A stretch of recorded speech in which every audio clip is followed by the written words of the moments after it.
Chris currently 1 win, 1 loss, and I know he's complained about this to me at least 5 times, that even though he won a game, he still gets to go to the bottom of the bracket of the lower section and doesn't get to stay in the section that he was in. And I'm like, yep, that's just how the bracket works. So Chris 1-1, Ness currently 0-1, and we'll see who moves away from this with a dub in their pocket, moving into the lower bracket, aka losers bracket semifinals versus CBD.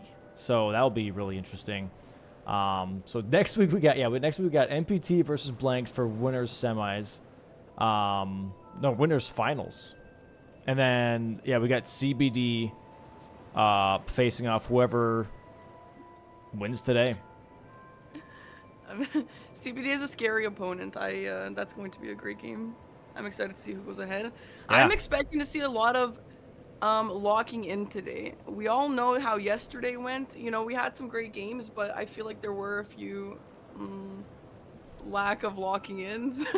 maybe missing something important on the board. And hey, nothing against that. It's happened to the best of us. It's happened to me too. But I feel like you make that mistake once, right? You lose a game by not seeing something important one time. You learn from it. I feel like both of our gamers are going to be so locked in today. I'm excited to see it. Sadly, I have to say, I think this is, at least for one specific person, has happened more than once. But yes, normally once a time is definitely the case. And then people are like, hey, I should probably not do that again.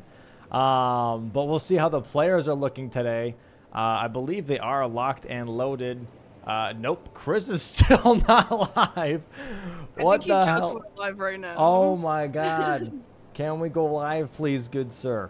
So for Parky, how are we? Oh, hold on. No, I'm back. I just have to close my door. Sorry. Oh, I got you. Yeah, no worries, no worries. Parky, how are you feeling about this matchup today? I am very excited to see. I think what's really fun about this season is the fact that we get to see base game and DLC. To my knowledge, Nessonetta is more comfortable with DLC. I assume Chris is more comfortable with base game. I don't know if that is for sure true. But I think that makes these games really, really exciting because you get to see everyone's specialties, right? You get to see what everyone excels. And it also gives everyone a chance to potentially win and what they're best at. And so I'm really excited to see each person thrive in their own respective game and how they handle the opposite matches. Not like they're bad at the opposite ones, but again, I do think it really does matter in terms of confidence and pressure and all that. So I think this will be a really exciting matchup. I know Nessonetta has been working her ass off, and Chris is as well, of course. Yeah, definitely. Definitely, like, everyone's specialty, as you said. You know, everyone's comfortable spot. You know, that's making them play a little bit better, maybe a little bit more of an edge, if you will. But obviously not like in a way that has them, I don't know, completely dominate. I feel like most people, at least on the U.S. preseason bracket, have quite the versatile bingo knowledge to be able to tackle both DLC and base game pretty effectively. But yeah, we'll see how this plays out, this first match. You know, nerves obviously for both players. For Ness, you know, it's a big matchup versus Chris, someone who's been playing in, you know, almost all the seasons of bingo. And for Chris, it's nerves because what if he misses another line? So this is definitely going to be a bit of a toughie to see who conquers their nerves at the end of the day. And I believe the players are ready, so let's see here. We'll move on over to the match screen. Okay. Yeah, looks like they're both locked in here. Chris locked in, Ness locked in. Starting class having a turtle shield and also a partisan, I believe. Is that spear? Yeah, we'll see what they have in store for us. Looks like players are ready, waiting for the refs to give us the go-ahead. Yeah, this is already an interesting class. I like Turtle Shield a lot because stamina regen. But keep in mind, chat, by the way, first game, this is the best of 3. So first game's going to be base game, second game DLC, and third game is a coin flip if it gets to the third game. An absolute coin flip, which is always really, really fun. The other thing here being for base game specifically, the stat lines are randomized. So if you're looking at like Vagabond right now, it doesn't have the original Vagabond stat line. It shuffles all the stats around and gives them random gear. This is to allow players to make really conscious decisions of like, hey, Faith, 30 Faith is on the board, 30 Int is on the board, 30 Arcane's on the board. Okay, this class starts with 15. I can save some money. I can get 15 levels in this, and that just saves me, you know, time and headache to get that specific square. Or, you know, they look at the gear and they're like, hey, I really like this colossal weapon because there's colossal armament, or armament's boss only, you know. So giving you a little bit of an edge, if you will, to your starting game. And it looks like the refs are ready to get started. Board? Yeah, I think the starting classes having different stats make this super interesting because, yeah, like, what if you have 15 faith? And normally that would really suck. Normally you don't really want to have 15 faith. But yeah, what if you have that faith square on the board, you know? So that's a very interesting decision. Like, you know, lots of sacrifices to be made for stuff like that. I'm excited. I'm very excited. I'm very excited to see how this plays out. I think it would be very interesting to see the different classes here and also see, obviously, center square on the board because that one's always going to be a doozy. Last match, it was 65, room level 65 as center square, and that's a bit of a hard one to kind of play around because it's not a direct, oh, do this, do that. You kind of have to like build up to it kind of square. So we'll see what we get here on this board. Learn 14 different incantations. So that's a little bit of a doozy. Ness immediately pulling out a notepad here, writing things down, be like, okay, I like this, I like that. Trying to figure out some strats here. Parky, what do you see on the board here that you like?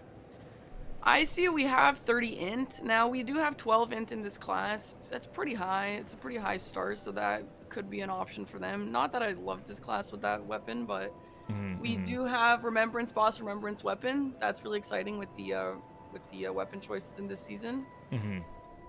We have Radon without NPCs, which could work with that, and they are in the same row as well. What else do we have here?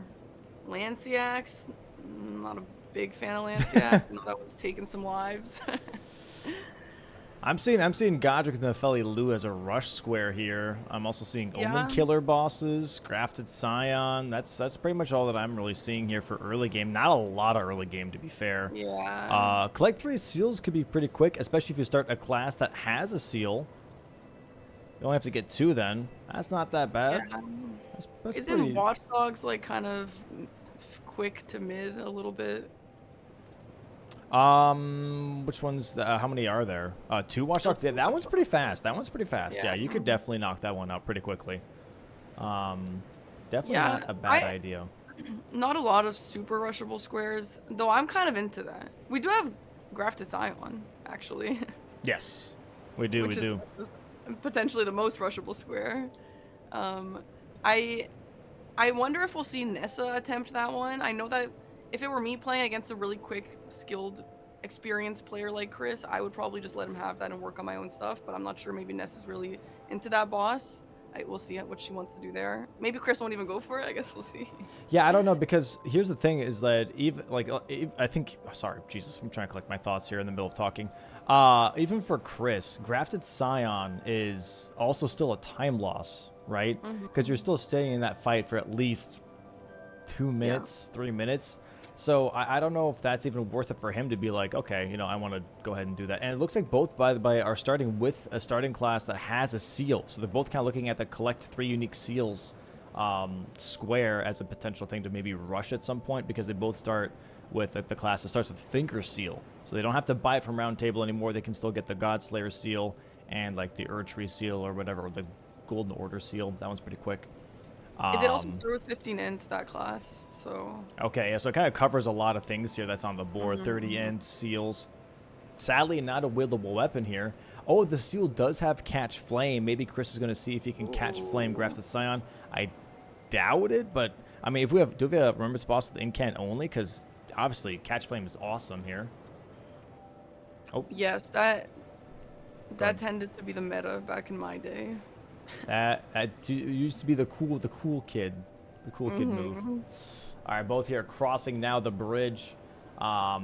Exact same starting class, which we see very rarely nowadays. It feels like there's always like somebody that goes for a different class here, but both not going for grafted scion at all, jumping off, which makes complete sense. And we'll see this early game starts out. Steals here, magma worm boss, I guess, on row. This row 1, honestly. Yeah, the row 1 looks nice. We have magma worm and also tunnel / precipice dungeons, so those kind of look nice. You got the, I mean, the whole row 1 is nice because you have magma worm with tunnel, right, like you just mentioned, but also you have Godric with Nefeli Lu, which also gives you a seal, which is the Godslayer seal that's in there. And on top of that, Stormveil Castle does have a Crucible Knight as well, which is also on row 1. So there's some nice little synergies already on this row 1 for sure that I think are actually kind of strong. I like that. Yeah. I agree. I wonder if there's anything on this board that the players would look at and be like, okay, I'm going to avoid this. This is not something that I'm into. I wonder maybe something super out of the way here. Maybe Godskin Noble. Yeah, I'm really not sure. Oh, bless Excuse you. me. Oh my sorry. God. Sorry. Dad sneeze. I know. It's an intense one. You know, I'm about to pop a lung when I do that. Yeah, so we're both just running to the Agil Lake North Grace here. And, yeah, so right now we can't really tell what's going on. They're both just kind of like doing the same thing, so we just have to kind of guess until something is being picked. Omen Killer Boss here, I do think that's going to be something that's picked at some point very early on because it's just a nice one-off, but there's no real push towards it from any of these. Like, there's no real Liurnia for the most part from what I see here. And, I mean, there's Boiled Crab from Bogart that's kind of in the area. But besides that, you don't really have anything that really wants you to go for Omen Killer. I think Omen Killer here is a bit of a dead square. It doesn't have a good position. It's not a corner square. And it's also out of the way in Liurnia. I don't think you're going to get your money's worth or your time's worth out of this square, you know? Well, now correct me if I'm wrong. It's been a while since I had done this, but there is an incant book on the way to Omen Killer, correct? Not directly. It's in the area. The Fire Monks camp. Well, speaking of, obviously, while they're going to be doing Talk of the Torrent, we could bring up the map, chat. The map is back, and we want to see the incant books here. There are some incant books in Liurnia, as Parky is mentioning here. There is the Fire Monk Prayer book, right? So that one's going to be in Liurnia. It's going to be over in this camp right over here. So it's actually near the Bloodhound Knight Cave. You do have the Scenic Isle, so that's like this little thing right here. That's a grace that the players get, so they can just go ahead and grab that book if they want. Omen Killer is over here a little bit, so it's kind of in the area, but not exactly next to it. You pass. I would argue that is on the way. That's crazy. It's like a completely different coordinate. It's like this is south, this is like west. You know, it's not like southwest. But yeah, still, it's in the area. It's in the area. You have the other one, you know, obviously the lightning guy here that gives you the ancient prayer book here as well. So there's 2 prayer books that you can grab. You got one as well in Stormveil Castle. So 3 prayer books for incants here for Center Square. Really not a bad idea. We immediately see Chris, however, going into Alta. It's going to be grabbing Tree Sentinel Duo Grace, maybe. And Ness here in Stormhill Shack grabbing the usual smithing stone ones and grabbing Stormhill Shack Grace.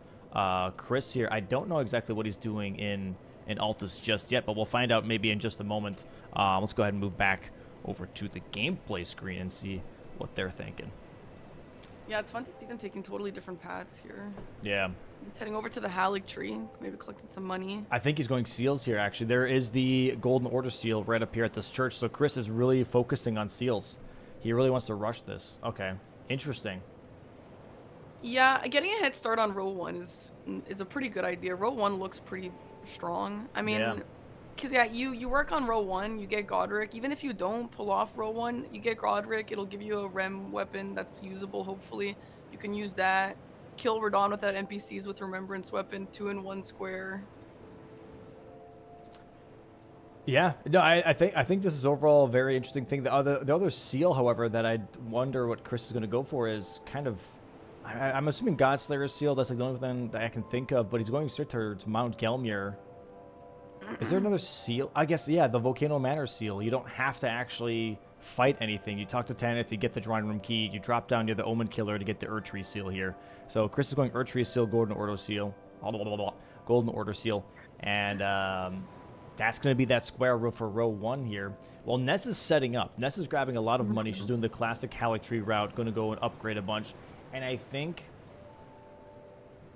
not that she is slower, but more or less, like, I think the prep here for this non-early game board makes a lot of sense, right? So normally, like, Chris rushing a lot would make, sense, to just be on the board to create some pressure. But I do think long-term, Ness has a better plan of being like, okay, like, if I get my things set up right now, I can go ahead and bulldoze a lot of these things that Chris might not be able to get once he marks seals. Yeah, there's a lot of killing on this board, actually. We have some rows or some lines that are actually exclusively killing, like column 2, for example. So, yeah, having a good setup and a good build early on, I think is actually a fantastic idea. I mean, I've seen so many times where, yeah, okay, you have a square on the board, you got the first square on the board, whatever. But the person who has the better setup and who prioritizes setting up and can just be way faster in the later stuff will absolutely have an advantage. Yeah, no, I agree. I agree that there's obviously some things you can take care of without having an insane upgrade level, but I don't mind this play at all here from Ness. Just going to go ahead, grab all the smithing 3s, smithing 2s here in Shifra Lake, and then go maybe to Kaled, grab the smithing 4s, grab the smithing 5 as well, or just grab Somber Stones afterwards. Maybe pivot over to Old Altus Tunnel, grab those Sombers 4, 5, and 6, Lake of Rod 7 and 8. All those stones there. Chris here, however, currently still in Volcano Manor, just got through all of it. Going to be grabbing this Erdtree Seal here right behind the Omen Killer. He's just going to drop down here next to these houses, and in one of the cells is going to be that seal. Yeah, right here. So he's going to mark this. There we go. Chris marking seals on the board. And now this is interesting because there is a square which is complete an Altus Plateau or Mount Galmir Hero's Grave. Chris technically is a little closer to one of those with this, and now he's going for setup as well. So I was telling Ness, obviously it's a bit of a bummer. It's like, man, I just started with this class for a free seal, and now it's technically kind of useless. But she does start with an incant the same way Chris did, so you already have one incant towards 14 incantations here for that center square. So still not the worst idea, and you still have 15 in for the intelligence square. Yeah, I do wonder if they would end up regretting choosing this class other than the seal, because, yeah, I mean, having 15 int, that's just a lot of int that might be unnecessary if they end up not going for that square. Yeah. It's thoughts are. Yeah, it's a bit of a stat dump for sure that you don't want to start out with. You want to maybe have more strength or dex. I don't know what the other weapon was there that I saw Ness have in her inventory, but looks like she is going to Altus Tunnel now for that Golden Seed, Sacred Tear, Somber 4, 5, and 6. Just do the full setup. So we'll go from there.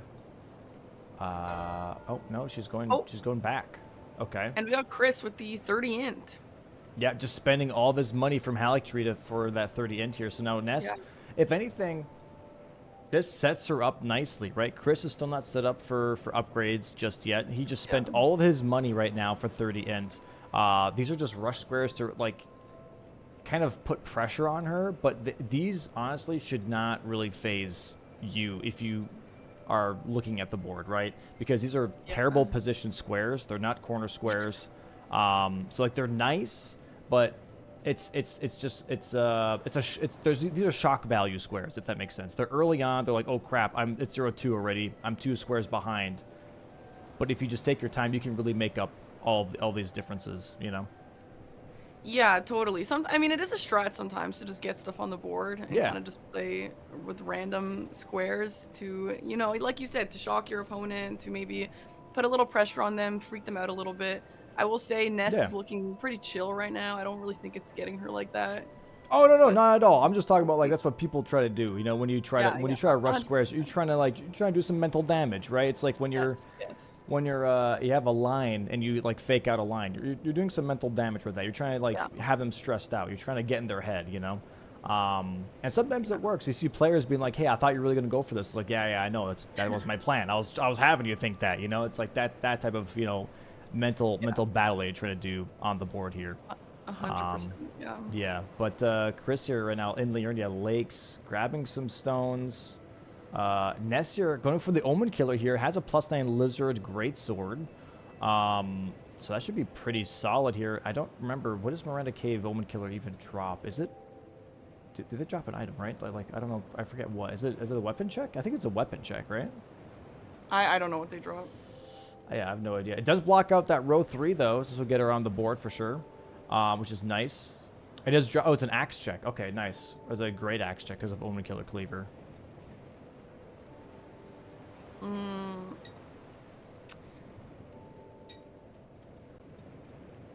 Chris is locked out on crabs apparently, because he went to Volcano Manor without taking Raya's hand.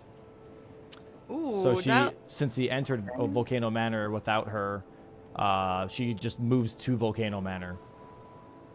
Okay, interesting.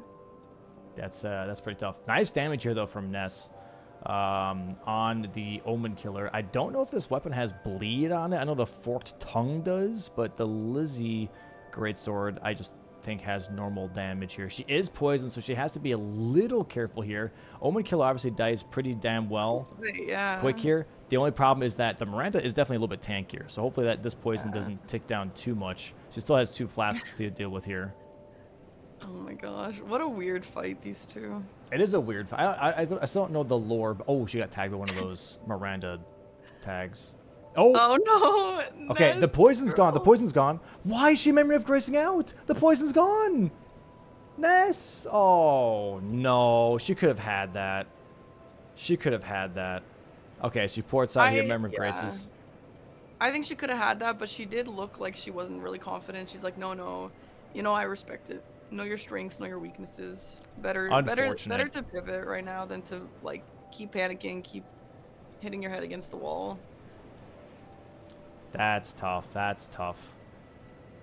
All right. Well, let's see She what does we have can. the grace though, right? She does have the grace. Yeah, she can always port back if she needs to. She's gonna be grabbing some smithing forest here. I believe she's gonna go do just a little bit more prep for a weapon, grabbing some smithing forest. Maybe grab the smithing 5s as well in the Celia tunnel here. Chris already switching to a different weapon. Nox flowing hammer now. Ooh. And going towards Old Altus tunnel. So he's gonna be grabbing the Sombras 4, 5, and 6.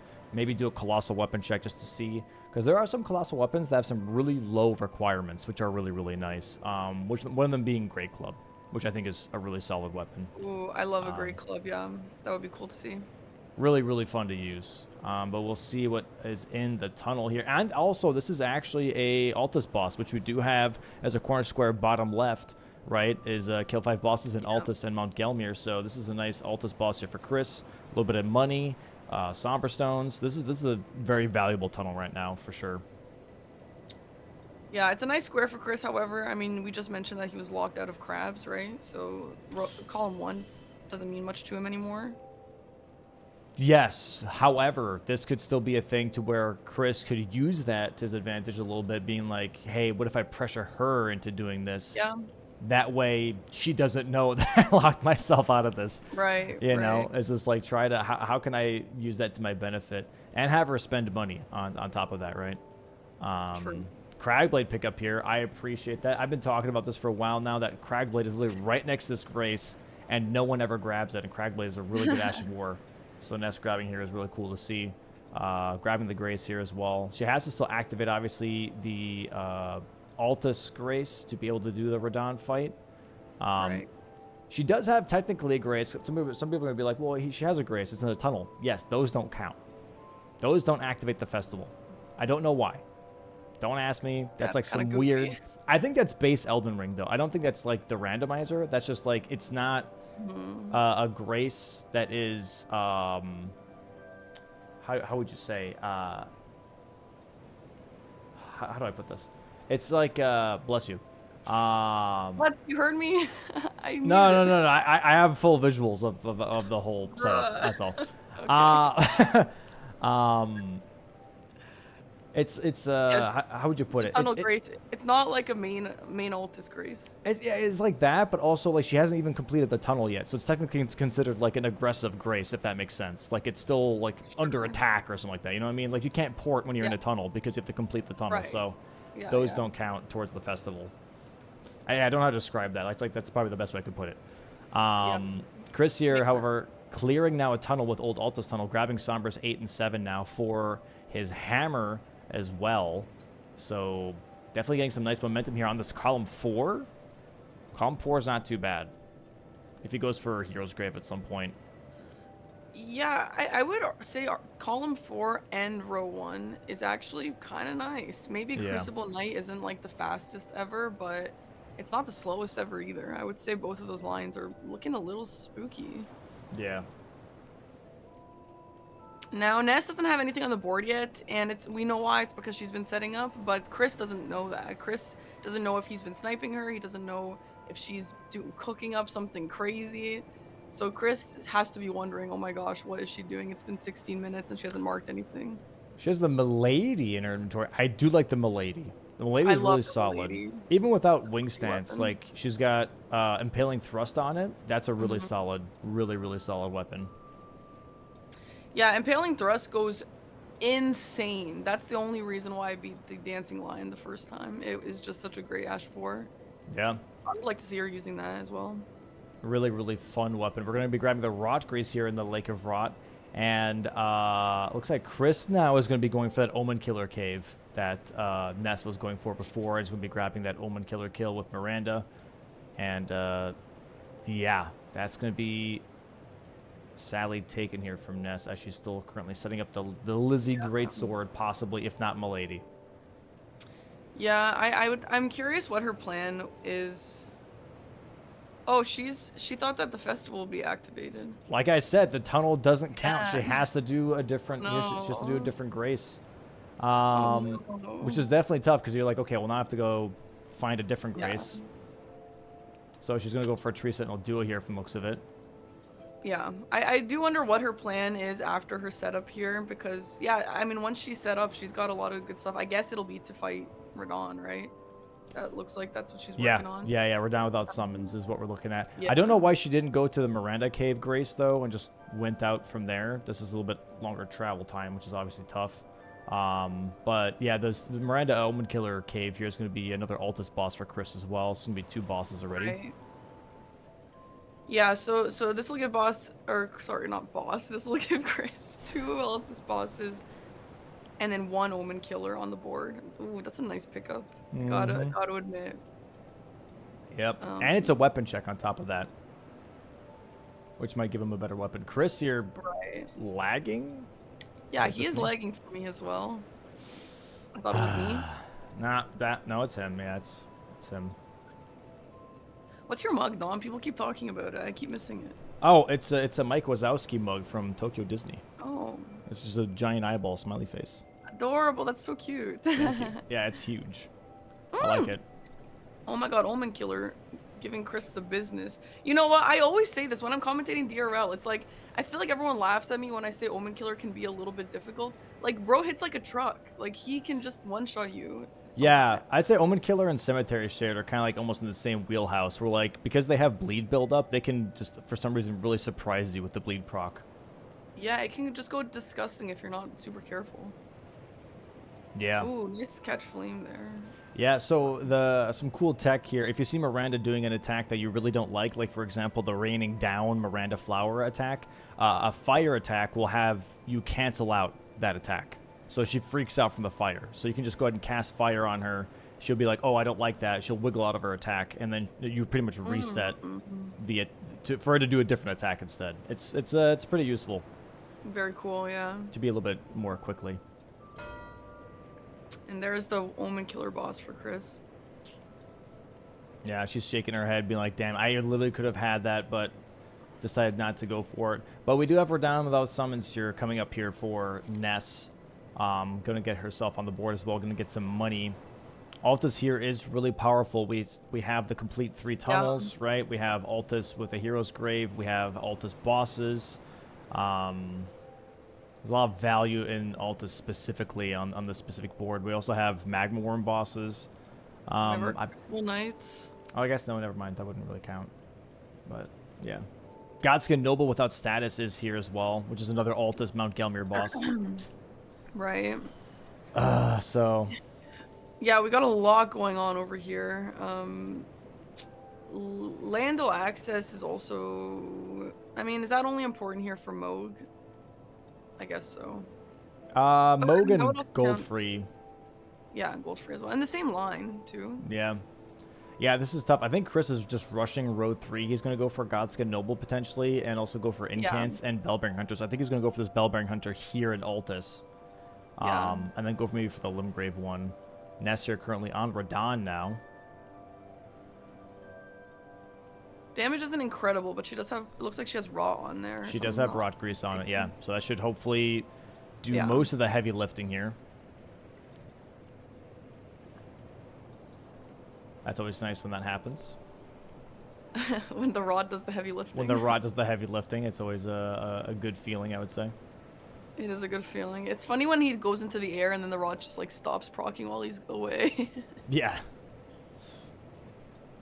I do wonder, so Radon will give us a remembrance weapon here. However, you can't kill Godric with remembrance weapon and also Nefeli Lu, right? So Right. that's a little bit... So you're gonna have to pick and choose out of those two which one you'd prefer. I guess just depends on what lines you're looking at. Yeah, that looks like the only place that the only remembrances on the board here. Currently setting up just another screen here real quick. Chris working on Bellbearing Hunters now, going for the Altus one. Damage not too bad. Definitely yellow, which is always nice. It's definitely yellow. It's definitely yellow. It's not overwhelmingly good damage, but it's there. It's there for sure. It's about the same as Ness's against Radon. Yep. Which is fine. But yeah, here's the thing is, right, is just... Oh, hold on, sorry. Is that this row 3 is definitely looking very powerful here for Chris, and yeah, I think that's going to be a big move here. There it is, Ness getting the square, which is really, really nice. Chris just nodding, being like, okay. Good for her. Yeah, very, very nice here from Ness. Grabs her square, grabs her money, and hopefully... Nice fight from Chris as well. I wonder if he'll be going for a second Bellbearing Hunter. He is thinking of Stormhill Shack, which is near a Bellbearing Hunter, but he did not go there. Maybe that's a later thing for him. He's very close to the Godskin Noble, so yeah, it looks like maybe he's going to be doing that and just holding the Bellbearing Hunter for a little bit now. I don't know how many incants he has, but it looks like that might be one of the last squares he goes for in that row. I wonder if Ness is catching on to this line at all.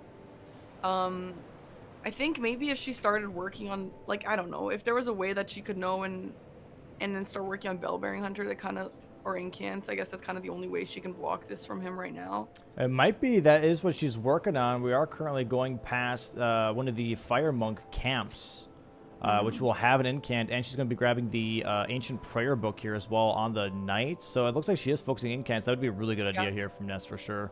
Blocking out that center square. It takes pretty much like all of Chris's lines away right now, besides that row 1 that we are talking about before. But this is still a really nice play, preemptive play here from Ness. Yeah, getting that middle square would be a really fantastic idea. Row 3 is spooky and how long? I didn't see. So they started with 1 incant. Is that what you said? Correct. And so which incants are typically the metas that they'd want to be going for? I know they've got some books to be picking up, a couple of one-offs here and there. Well, it depends on location, right? That definitely depends a little bit. What Ness is doing right now is, I would say, kind of like the standard, if you will, which is grabbing the Fire Monk camp incant. It's just a one-off incant that is like Flame Protect Me incantation. But then the Fire Monk other camp that has the book in there that I showed in the very beginning, that's a very common one because it's really, really close. Yes. And then this one as well. So like these 2 books, and then you can go Korhin as well at Round Table, which I believe she's doing right now. Korhin here is going to be selling you quite a few, and if you have an Altus Grace, he moves to Altus with, I believe, 3 more spells. He'll be like, hey, I'm going to be leaving, I'm going to go to Altus. I think it's 3 more spells that he gets in his inventory for doing that. So like that's going to be really nice, just to like really fill up your inventory with incantations here. Right.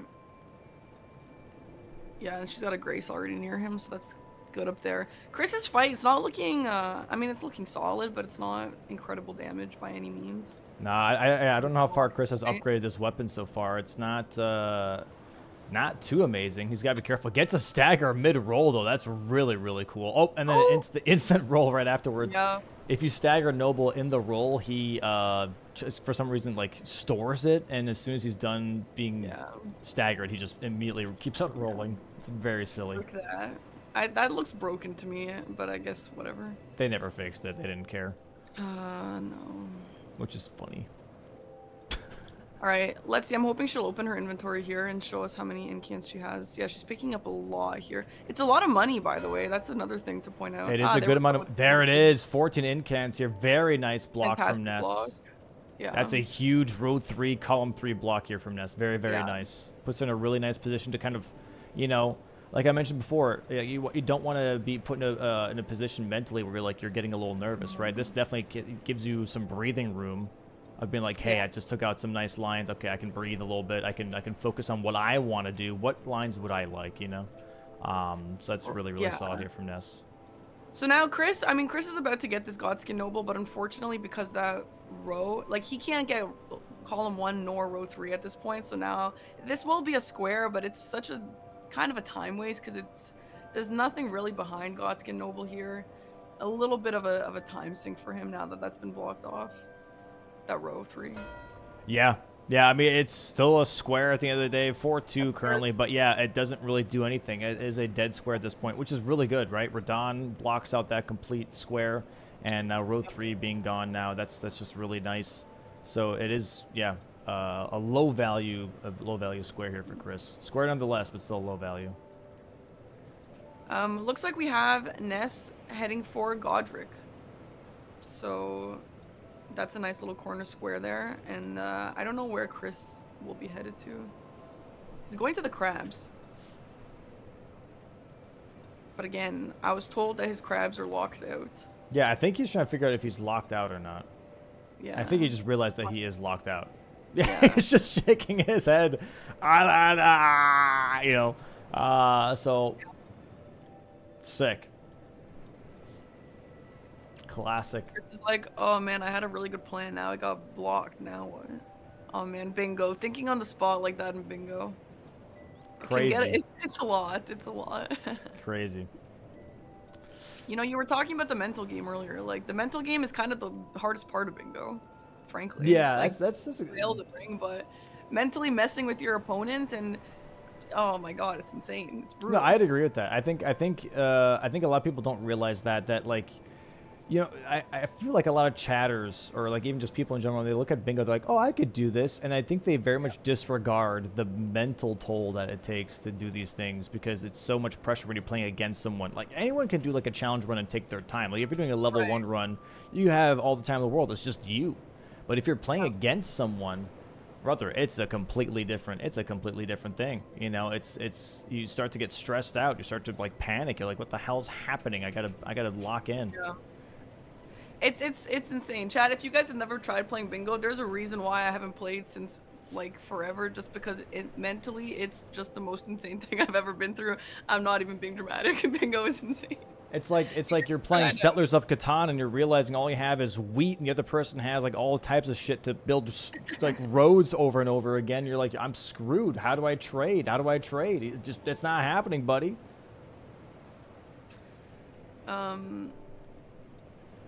don't know what Chris is working on. I don't know if that was just supposed to be an axe check there, but I do. Speaking of Catan, have you ever heard the game? It's like Road to. It's like some. I don't know what it's called. It's some kind of Road to something game. But that game I played with Aggie's family for the first time. That game is literally bingo mentality. It's like you have to hold things, you have to bluff. Oh my god, it's insane. It's yeah, there's quite a few games out there that I think do that, which is fun. It's fun until it's not, right? Until like you have someone that's like a little too intense with it. Oh yeah, Ticket to Ride, that's the one. Yeah, sorry. Oh, Ticket to Ride, yeah. That's always a doozy. Okay, but anyway, we have Chris on the tunnel and precipice. Sorry, I didn't mean to interrupt. No, you're good. You're good. I've been multitasking here by setting up 2 different scenes as well for the viewers at home here. So just give me just a hot second while I'm doing that. Yeah, no worries. Can you give me like a recap? What's happening right now with Ness here? Yeah, Because Chris is doing tunnels from the looks of it. Yeah, Chris is doing tunnels. I actually wasn't prepared to talk about what Ness is doing, but she did pick up a Keys' wheel, which honestly, I don't know if people like Keys' wheel. I think it's a great weapon, especially with the bleed. I think you can absolutely use that, you know, against like a Godskin Noble or like a boss that you can kind of just spam that bleed attack on them. I think that's kind of a sick weapon. She didn't seem incredibly stoked to pick it up, so maybe that's just me. She does look like she's in a tunnel. Maybe she will be working on tunnel because she doesn't. There's nothing that Chris has done here that has told her that he has tunnels, I believe. So, Yeah. Yeah, she will also be doing a weapon check here as well with this one. But yeah, maybe she's just trying to get her foot into the precipice and tunnels square just so that she can block off row 1 because Chris still has that one open for him. How did Ness wind up with the broadsword yet again? She had this in her first match as well. The troll is not happy, killing all the soldiers outside as well, turning them into a pancake. Oy vey. Oh my goodness. You realize that this arena is actually just a mortal and pestle for this troll as he's just making light work of all the soldiers outside. But there we go, nice kill. Prelate and like Crozier drop. That's a very heavily intensive stat weapon there. That's an interesting one. I saw a whole DRL match with 2 of those yesterday. I think it's actually pretty good, especially against NPCs and bosses that you want to be staggering a lot, like mini staggers. That one's kind of an interesting one. There's a lot you can do. It's a very heavy weapon too. It's really cool. A Magma Worm here from Chris, by the way. This is, I believe, his 3rd tunnel. So Chris is looking to cash in Magma Worm boss and tunnel at the same time, kind of activating column 2 and column 4 here. Right. Ness here currently in more tunnel. She only has 1 tunnel, so she's looking at blocking out that row 1 and that column 4 at the same time, which is a really good pick, but just a little too late here most likely because Chris already has his Magma Worm down to its last portions of health here. 2 more R1s, bang, there we go. And there's that double up. She is ahead on Godric, so I imagine she's going to see this and just head over to Godric. Chris looks like he's also headed over to Godric. She has priority, though, because she has already killed Margit. So I imagine she's going to teleport over there, get that one blocked off before Chris can get to it, because he is on his way, and I'm getting a little worried. Oh my gosh. Yeah, there she goes. So she'll be summoning an Nefeli Lu, and then hopefully blocking off row 1 from Chris, and then she'll have her own line started, which is column 5. However, Chris does have progress on Bellbearing Hunter, so we'll see how it progresses after that. Yeah, what I would like to see here, how I would like to see this play out, is that Ness gets Godric while summoning the Nefeli Lu here, and then Chris thinking, okay, I can go for column 2 or column 4, and then Ness grabbing Bellbearing Hunters away from Chris. Yes. That would be a very nice, move here for Ness after this Godric with Nefeli Lu square. For Chris specifically, I'm looking at Watchdogs. I think Watchdogs here wouldn't be a bad idea for him specifically.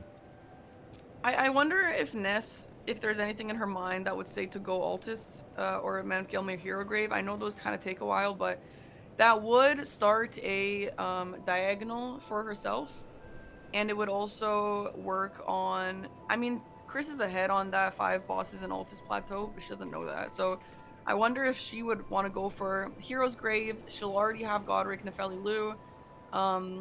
With the Hero's Grave, she'll have progress towards 5 bosses in Altus Plateau and Mount Gelmir, and then all she'll have left is gold free, which is, I mean, that's not like a quick square, but if she has any progress towards that ahead of Chris, then she could go for that. I don't know. And that will also block off column 4 from Chris. So I don't know. I am curious to see if she will want to go for Hero's Grave. Hero's Grave is a bit of a slog, but yeah. But we'll see if that'll be on her mind, because again, it does block off column 4 from Chris. And also work on her own diagonal. I'd like to see Ness have her own line. I agree. Maybe the driver's wheel away from Chris here. Yeah. All right, we're summoning Nepheli Lu here, going into the fight. Yeah, I would say one death here or something going wrong here would let Chris catch up. Let's hope that she doesn't run into any issues. No caster curse, please. Damage not too bad. That is yellow. Here we go. Showing the new screen here for the viewers at home. Boom. It took me a little bit to make. I'm sorry, but we got it. We got it. Got a nice little max out POV here for some of the players if they're currently in a fight while the other person's not doing too much. Enjoy, enjoy. I have to maybe fix up a little bit on some things here, but at least we can see the fight a little bit closer. Yeah, that's looking nice. That's looking nice. Thanks, Dom. Right, chat? No problem, Chat, can we get a no thanks, Dom, in the chat, please? You're welcome, guys. Sheesh. All right, and Ness heading into phase 2 here. Yeah, and so if she's gonna run right up here, it lets you totally bypass the fire and get some attacks in, which is great. Nepheli Lu finally coming in and pulling some weight. Oh yeah, my god. actually, kind of insane. Took a million years. Literally. And she's gonna get grabbed, I bet, and continue to be a little useless. Why? I don't know. I don't know genuinely why NPCs do that. Like, they'll be like, "Oh, you asked me for help. All right, well, show me what you got first before I help you. Let me stand back here. You prove yourself to me." All right, and there it is. I am the Lord of all that is golden. And there we go. Very nice. Gets the kill. Should be marked here in just a moment. Chris here, we're going to see his reaction on this row 1 being blocked out. Diagonal slowly building. And this will be a time sink for Chris. I guess this will give him, if he continues to finish it, will he finish it? For the remembrance? He is nodding, but yeah, he is finishing it. Okay. Not going to quit out here. I don't hate this decision because, yeah, there is a remembrance boss with remembrance weapon square on the board. So this will give him an option. I would love to see complete Altus bosses. I would like to see this diagonal because Ness does have capital access right now, so she could go for gold free. She could go for this diagonal while Chris only has Godric at this moment in time.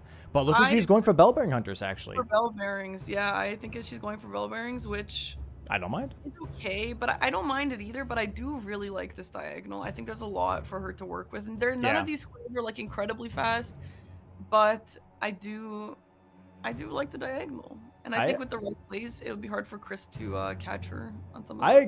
I agree. I think there's definitely some moves to be made here on this diagonal, but I don't mind the bell bearing hunter one either. Just has to make sure that she actually gets a beast claw great hammer. I like a lot. I think that's a really good weapon. It's strike. It's holy.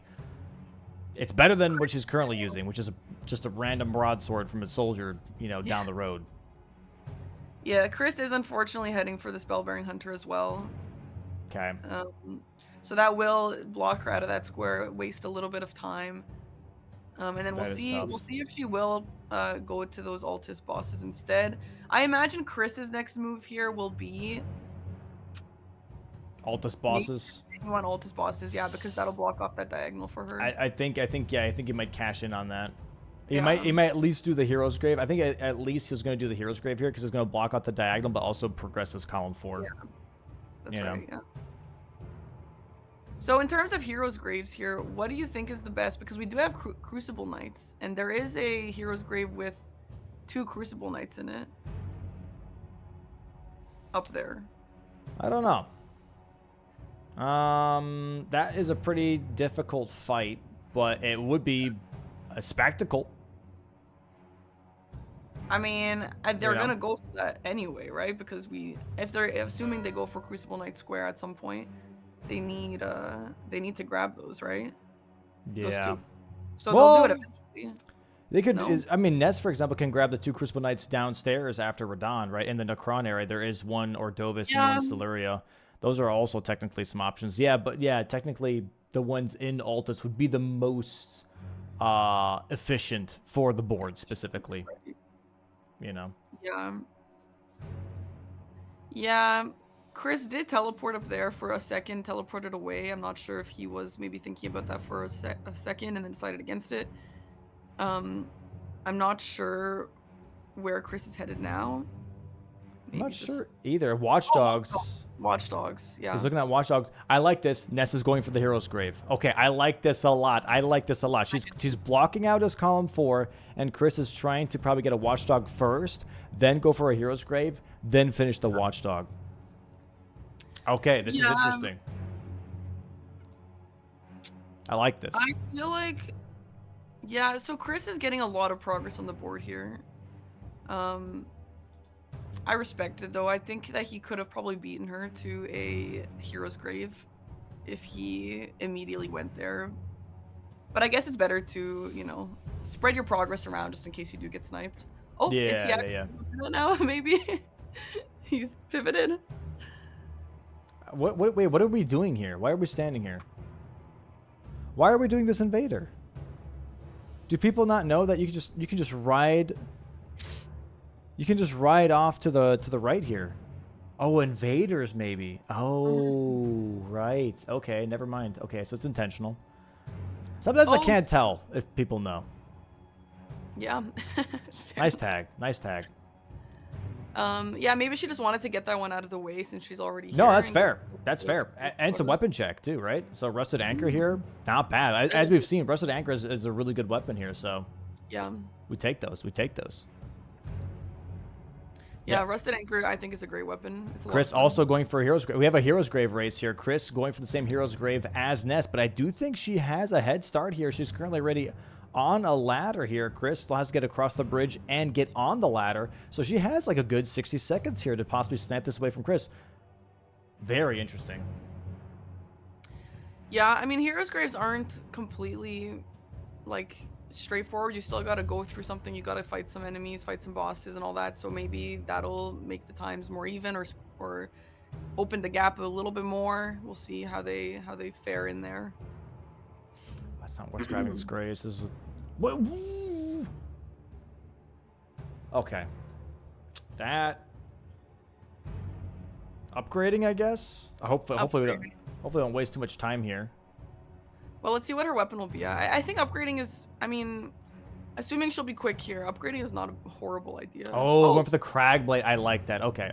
Yeah. I like that. All right, she's looking at some of her weapons here. She's got to hurry up. Chris is like right behind her, pretty much right now. It's kind of stressing me out. Just, yes, please drop. Yes. Okay, cool. Go. Okay, all right. Okay. Just, oh my, and now Chris is ahead. Okay. What weapon? I mean, her weapon is better than Chris's, right? So. I don't know. I think Chris's weapon is a +8, if not a +9. Somber. Okay. We could have a chariot situation. This is a chariot Hero's Grave. Right, that's what I'm saying. Like, the Hero's Graves aren't just, you know, straightforward, just walk through. You gotta do some stuff in there, so maybe one of them will be better than the other at it. Okay, yeah, I'm not sure. Already at the door here. Ness is close behind him. I wouldn't say it's 100% Chris's win here. Pretty close behind him.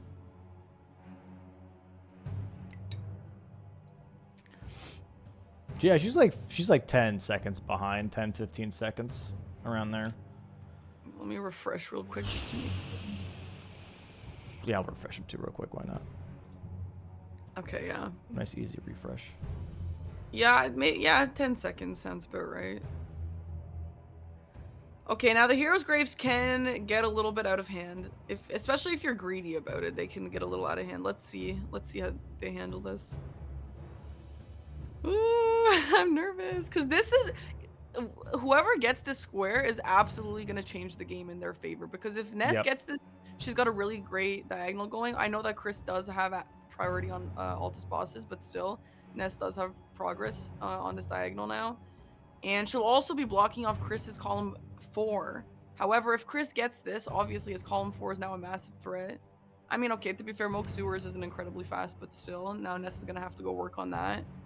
And it'll just completely change the way the game is going. Oh, Chris is going for the cemetery. Say, Ness, what are we doing? Just go. You're stressing me out. Just go. Stop going into... Oh, Eve. Okay. Chris got a cemetery shade while he was in here. What's... Pretty good get. What are we... I'm not... What are we waiting for? Okay. Go, go, go, go, go, go, go. Oh! Why? Okay, we're not doing the... Okay, okay, if she did the chariot jump down, she would actually jump ahead. Why are we not doing the chariot jump down? Okay. Why are they both not doing the chariot jump down? I feel like Chris dies! Chris dies! Oh my god! Oh my god. Okay, Ness, you're in the driver's seat right now. All right, Ness. Yeah, see, so this is what I was saying. With Heroes Graves, if you're too greedy with it, like, you just die, right? You just can't. You gotta be patient. Flask, please. Jesus Christ, they're both just kind of greeding it, and it's stressing me out, man. Yeah, it's spooky. It's pretty scary. Oh my god, dude, I can't. I'm getting too old for this. This might be my last season. I don't know if I can do this anymore. All right, and here's Ness at the door. Finally, Chris is redoing, and while if Chris finishes, so assuming Ness gets this, if Chris finishes it, it will give him another boss in Altus and Mount Gelmir, which is great, but yeah, it's a long time sink of a Hero's Grave. Now he's doing the chariot. I don't know. Is this chariot faster? I don't think it is. Oh, the chariot's going the wrong way though for Chris. He has to wait a little bit longer. Ness here now, already in the fight. Why does the cemetery shade not count? It does. It says kill 3 cemetery shades.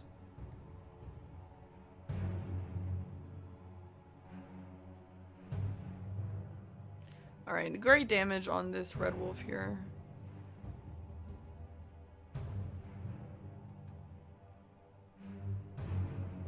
And now once Ness gets this boss, she will have... Tom said it doesn't? Okay. Well, what? Sorry, go ahead.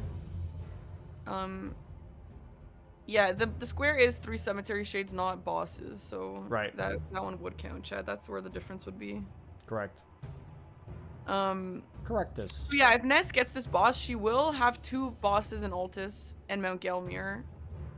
And Chris will have 3 once he beats this. So, I mean, he's not super ahead. She still could grab the square if that's her goal. The cemetery shade is a repeatable enemy? Oh. Okay, then yes, that would not count. All right, and there she goes with the Hero's Grave. Nice. Nice pickup. Yeah, is Chris going to finish it? Yeah, I think he will. He needs the Altus boss anyway. Yeah, that's a really great pickup for her.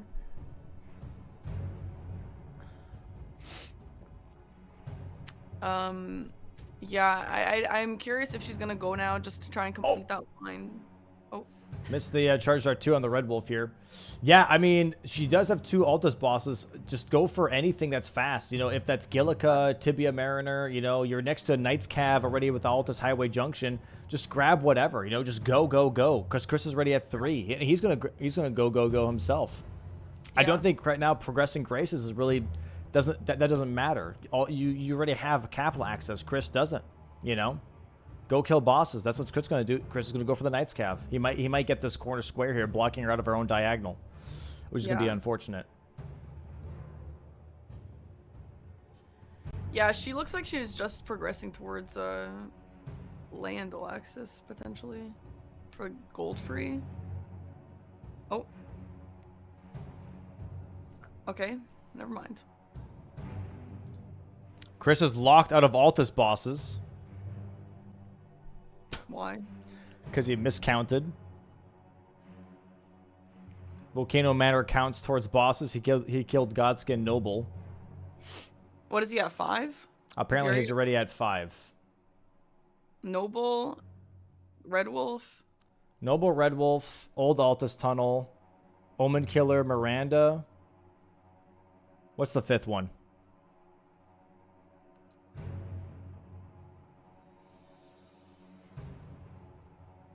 Wolf? Red Wolf. Yeah. So that's 5. No, I said Red Wolf. I said Red Wolf.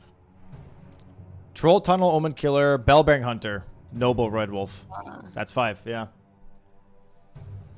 No, Chris According to the, oh, for Christ's sake, this is why you just follow the goddamn rules and counts. Now I just have to figure this out. It's the refs. It's the refs.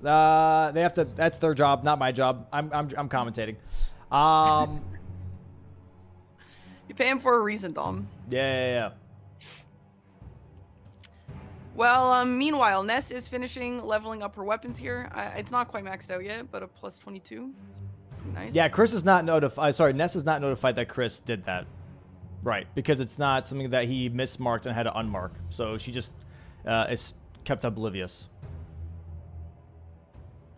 To my understanding, from what I remember, if you miscounted, no, if the ref tells you, then you're done. I don't honestly, I don't remember. It's been so long since someone has broken a rule. I don't remember. But yeah, it's the refs' jobs. They'll do their job. Okay.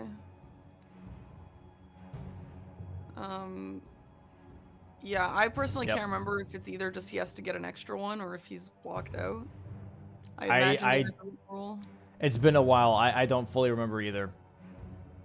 But Chris going for Radon now, trying to get capital access. He's like, okay, I have to get gold free. I have to get in there. And he really has Godric. So there is that. Yeah, he does know, however, that Ness has 2 and already ahead on gold free or Landal access at all. So Chris locked out of boiled crab because he doesn't know that when he entered Volcano Manor and talked to Tanith that Raya would move to Volcano Manor. Now locked out of Altus bosses. Ay vey.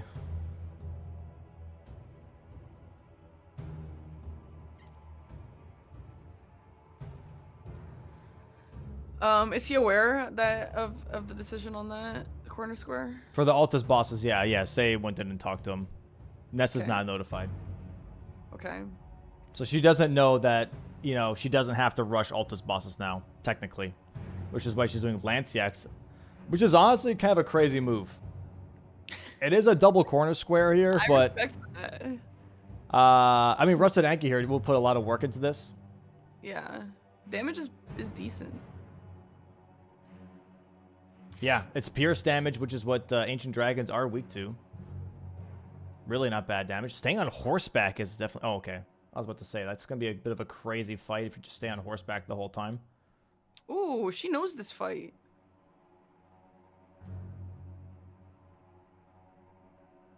Yeah, nice dodging here. Has a fire attack here, so she can get some nice punishes in. Oh, but there's a knight hanging out the bottom being like, hello. Yeah. Oh, nice. Lanciax's tail whip does take out most of those soldiers. Nice. That's a big pickup here. Gives her some time. She's trying to pull Lanciax back onto the mountain.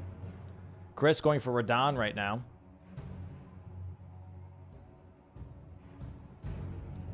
Oh, gotta be a bit careful. Lanciax does do a lot of damage. Never mind, it's not Lanciax, it's that random knight. He's dead now, though. Yep. Now he gets smacked up. And there we go. Half health right in the Lanciax. Yeah, this damage is really, really not that bad. I don't even think this is max upgrade. This is like plus 16 or something. It was 22, I believe. Which is pretty nicely upgraded, but yeah, it's not max. Nice fight so far, though. I mean, yeah, the Rusted Anchor is really great against Lanciax here. Kind of goofy that it's pierce damage, not strike damage. I've always thought that. Yeah. Ever since learning about that, I've thought that was goofy. But yeah, it is helping here a lot. We have it here from one of the... Oh, sorry, go ahead. Yeah, sorry, go ahead. I was going to read this from one of the refs here. Square marking ruling here from the rule book 1.13. You must make mark a square as soon as you complete it. You're allowed 30 seconds of grace time in case you forget. He had completed the square. He had 30 seconds that he burnt through. And Lanciax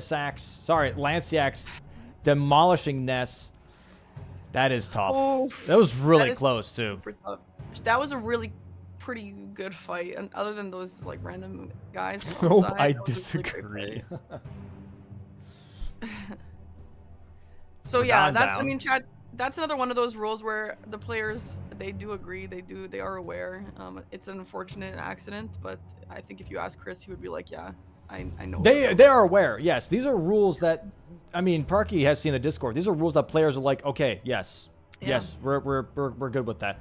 Obviously, there are some rules that haven't been in use for so long because people, honestly, this doesn't happen that often. So when it does happen, it's like, oh, what's that call again? Like, what exactly are the? That's why you have a rule book.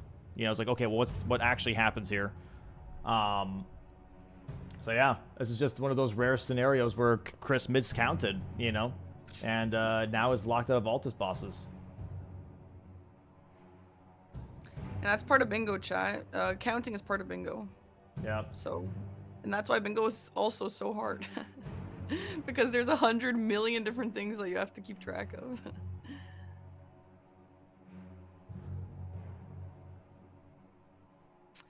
Just a reminder though, obviously this game is not over. It still could be either one of their games, but this is a best of 3. So whoever wins this, it's not going to be completely over.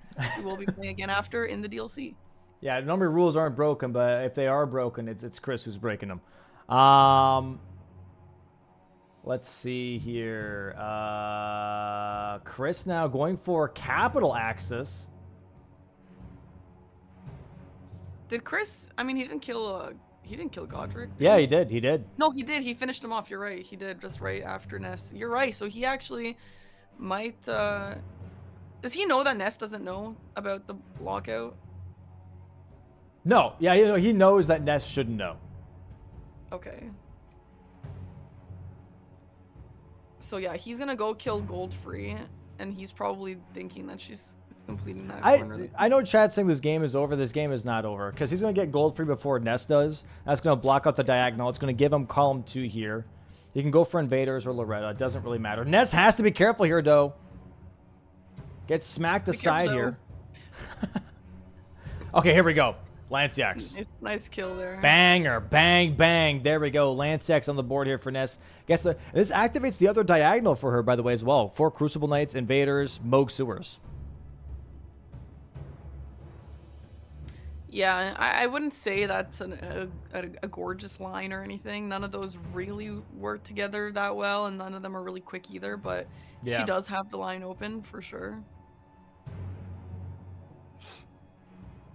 And going for the Black Knife Assassin here as a Altus boss, which makes complete sense. Nice pickup here. Not using the Crag Blade, which is a bummer, but that's fine. I'm just a bummer. She didn't go out of her way to grab it. I know. You might as well use it, but it's fair. You want to just get into the fight as fast as possible. Great club pickup here from the DTS fight here for Chris, killing DTS. Ooh, that's a nice one. Very nice. Will he be switching? I hope so. I'm not a huge fan of his current weapon. Yeah, Great Club is fantastic. No, he already put too many levels into Dex here, I guess. So switching over to Great Club is probably not as worth it. Yeah. There we go. Black Knife Assassin down. I'm not sure what she's. His endurance. Oh, it's gonna be DTS for her 5th. Yeah. Yeah, it's gonna be technically a race on gold for here. Her DTS is gonna be her last fight to open up the capital and also get her that square. It's gonna activate the diagonal, but also row 5. So that's cool. Yeah, it'll definitely open that for her. Again, not an incredibly efficient line, but it's definitely there. You can push Chris into Leonine Misbegotten. That does take a while. Yeah. I mean, Loretta would also take a while. Okay, now we gotta check buffering. So many things happening. There are a lot of things happening. That's the beauty of bingo. Bingo. Chris is super ahead on Goldfree. Obviously, anything could happen. He could die. I don't know if I've ever seen anyone in the history of life die to Goldfree, but he could still die. We'll see. But yeah, he is absolutely super ahead.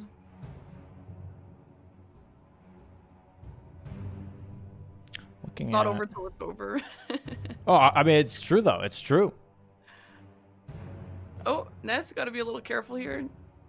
Man, the thing with base game bingo is, yeah, your health bar is so tiny, and like everyone just does so much damage to you. It's spooky. You gotta be super careful and not play too greedily against any of these bosses. Right, decent damage though with the Crag Blade on that weapon. Nice charge R2, and Chris is heading up to gold free here.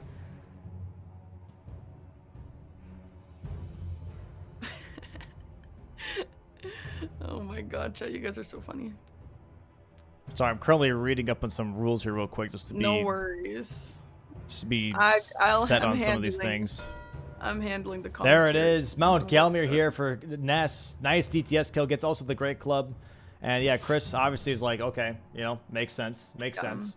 And now it's a race on gold for here. And maybe Moog Sewers technically as well because of the diagonal. Yeah. Yeah, so I imagine... Like, by the time Chris kills Goldfree, Ness will already have made some progress into Leandel, so maybe she will be going Moog. She does have... I believe that Chris doesn't have any invaders, so she will have a little bit of progress on invaders. In terms of Crucible Knights, they're about even on that, so yeah, maybe... I don't know. Or maybe Chris will actually just head right to Moog Sewers and just block off that diagonal once and for all before she can even get started on it. And then after that, none of these squares look like I think at that point they'll have to think about what they're doing because they don't either of them have super progress on any of these. Yeah. They're all kind of out of the way, to be honest. Yeah, they're all kind of like one-offs. By the way, ruling here for the cemetery shit because that came up too. Rule 1.17, both non-respawnable enemies and bosses count for kill enemy type squares. They do not explicitly say boss. So that cemetery shade is apparently respawnable, so that one does not count. Okay, so why don't those count even if they're non-respawnable? Because that's the rule. Yeah, that's fair, I guess. If it respawns, it's not allowed. That's it. Okay, you're the boss, man. That's all that it really pretty much says. Can someone tell Ness Chris? Nope, he has to read the rules. Sorry, Ness does just die there. It's not really gonna affect this that much anyway because Gold Free is about to go down on Chris's side. I am curious to see if she will be pivoting immediately. There is that gold free. I mean, she should be grabbing this Grace though, at the very least for Moog Sewers. I think that's the big thing here is that at least grab a Grace here for Moog Sewers as a backup. Yeah, and I think that's what she's doing. Chris over here in these catacombs. Is this the Watchdog catacomb that he got the Grace for earlier? What are non-respawnable, non-boss enemies? So pretty much any enemy that you kill that just doesn't respawn. There's quite a few of those, actually. Mostly it's those enemies that like drop unique items. Those are the ones that normally never respawn. They just drop that item once and they're gone forever. Yeah, like ulcerated tree spirits that drop golden seeds. This Erdtree avatar that Ness just passed, that is a non-respawnable enemy. That's not a boss. It's an Erdtree avatar, which is a boss in a different area, but in this one, it's just a normal enemy that drops a Lord's Rune or something like that. So, like, that's a perfect example right there. Why Watchdog over Loretta? Because it's going to be a little faster, but I'm not too sure. Oh, yeah, Melena's talking now to Ness here, kind of taking a lot of time away. We could do the Crucible Knight here at the beginning of the capital, but nope, we're going towards Caelid now. Chris going for Watchdogs. I believe Ness also looking at Watchdogs, but she's looking for the duo fight in Caelid, whereas Chris is going for the one-offs here, using the Dragon Scale Blade, really slicing and dicing some stone. Going for the second Watchdog in Weeping instead, which is actually a really good idea. I think a lot of people don't actually even go for this one. Okay, no, Ness is going for Invaders here. Okay, she's looking at the diagonal. She's going for the diagonal. Okay, nice, nice, nice, nice. I like that, I like that. Chris here, I think, is going for the Impaler's Catacomb, which is the Watchdog with skeletons. So this is going to be, or no, Imps. This is the Imp Watchdog, I believe. That's going to be a hellhole of a fight, regardless of what your weapon is. Yeah. So this is going to be nice. Yeah, this is a good choice for Ness, and once Chris marks kill 2 Watchdogs, she will probably be very happy to see that, because, yeah, she has priority on all of those diagonal squares now. So there's 2 for her. I wonder if she's just gonna get them all done out of the way before moving on to the other 2 squares there.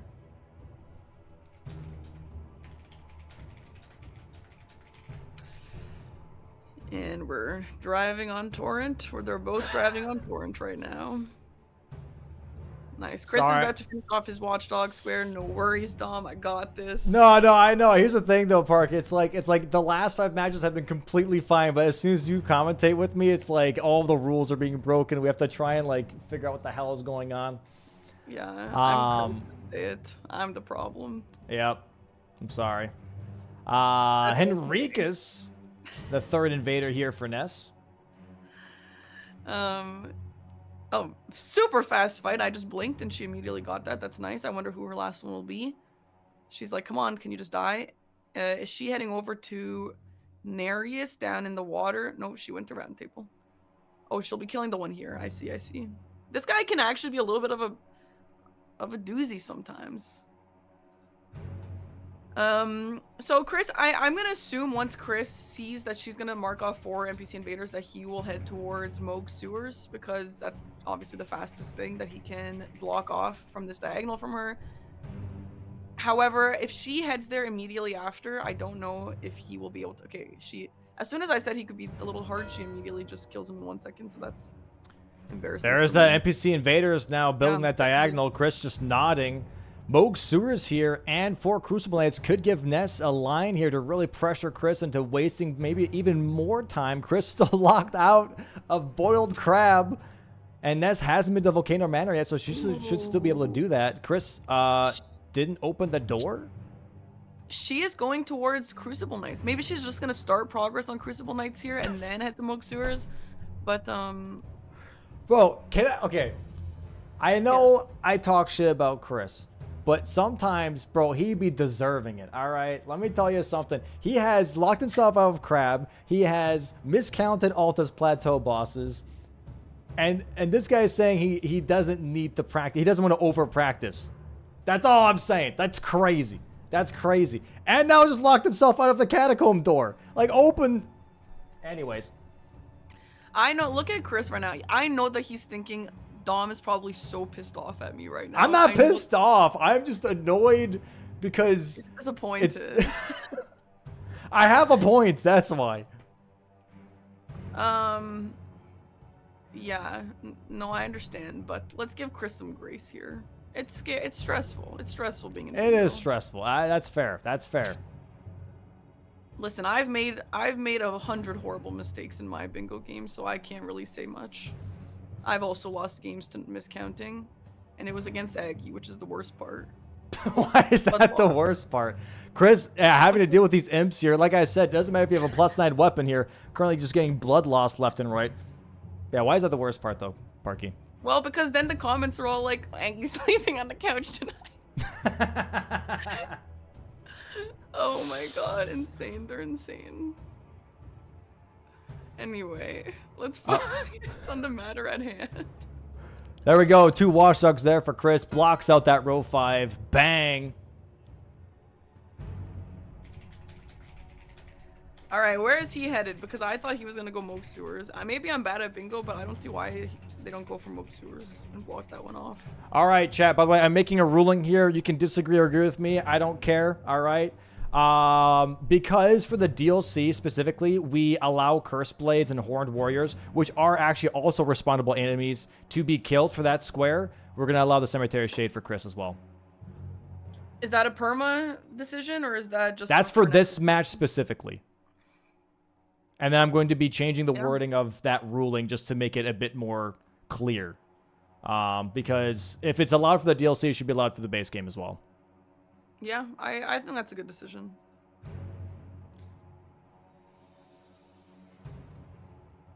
All right. So here we go. Now we're going to see Boiled Crab here. Now, this is interesting. I wonder where she's going for Boiled Crab, though. Excuse me. I totally agree. That's what I was saying. I don't know why they're not going for Moog Sewers. Chris is now going for Moog Sewers, but I don't know why Boiled Crab is on her priority list. Maybe she was just trying to set it up. And I think that to get to the double Crucible Knights, you do kind of pass Bogart, like kind of, right? So maybe she's just trying to set them both up. You know what I see is that this is a quick one-off, and she's trying to get rid of the last bingo line Chris has, which is row 4. Yeah. Push it to majority. Yeah, but Moke Sewers would have done the same. And it also would have progressed her own line. Now Chris is going to get that from her. Yeah. But yeah, I mean, whatever, I guess. I wonder if she didn't go Moke. Maybe she thought that Chris had priority on it, and she's just trying to just head for majority at this point. Because, yeah, I mean, Chris is ahead on square count, so she does need to get some squares out of the way if it does go to majority. Yeah, I don't blame her not going for Moke Sewers because she already saw that Chris went for gold free. Yeah. But Chris now going for... What the hell? Chris going for Morgott here? Remembrance boss with the Remembrance weapon, maybe? Yeah. Yeah. That's a very weird pick, though, I feel like. Wait, does Chris think he has to kill Morgott in order to access Moog Sewers? It's after Moog that you have to kill Morgott. I don't know. It has to be Remembrance weapon. Yeah. Okay, it is Remembrance. Okay. I was about to say. Yeah. Okay. And he is doing that to block off row 2. Yeah. Which is a good Makes choice. sense. But Nessir not even looking at going for any of her lines. She has the diagonal, she has the row 2, but she's like, you know what? I want to get these one-offs as quickly as possible. Looks like that she might be going for Crucible Knights here downstairs after Mimic Tier, which I don't know if I like that. There's a lot of other faster squares you can go for. Go for Grafted Scion right now. Go for Loretta if you want to. You know what I mean? These are definitely a little bit faster. I think Crucible Knights, I mean, Moog Sewers, obviously, but I don't know. I feel like this is a lot of travel time. This is a lot of travel time that I don't know if that's worth it. Yeah. So down here, there's only 2. Or is there a third one that I'm forgetting? Crucible Knights. Because, like, if she gets 2 here, there are 2. Okay. She's gonna get 2 here, and then what's her last one gonna be? Maybe the one in Stormhill Castle? Yeah, she could do the one in Fia's Champ area, but that one is past, that one, I mean, I guess she can go via Sewer Moog for that one, because she's not gonna kill Gargs for that, obviously. But yeah, I am curious what her plan here is for the final Crucible Knight. Because yeah, there are only 2 here, and she will be needing 1 more. I'm curious to see what that's going to be. There's no way she's going to fight Gargs for it. But yeah, again, there is Sewer Moog. Oh, Chris, got to be a little careful here. Yeah, she might be thinking to go there after Sewer Moog, which is a viable strat, I guess. But yeah, there's also the one in the Godfrey Castle. That might just be easier. Chris has to be careful! Gets sliced and diced by Morgott. Yeah. It's just a lot of travel time, that's all. But, I mean... Yeah, it is a lot of travel time. I don't know if I like this one specifically. For Ness or for Chris?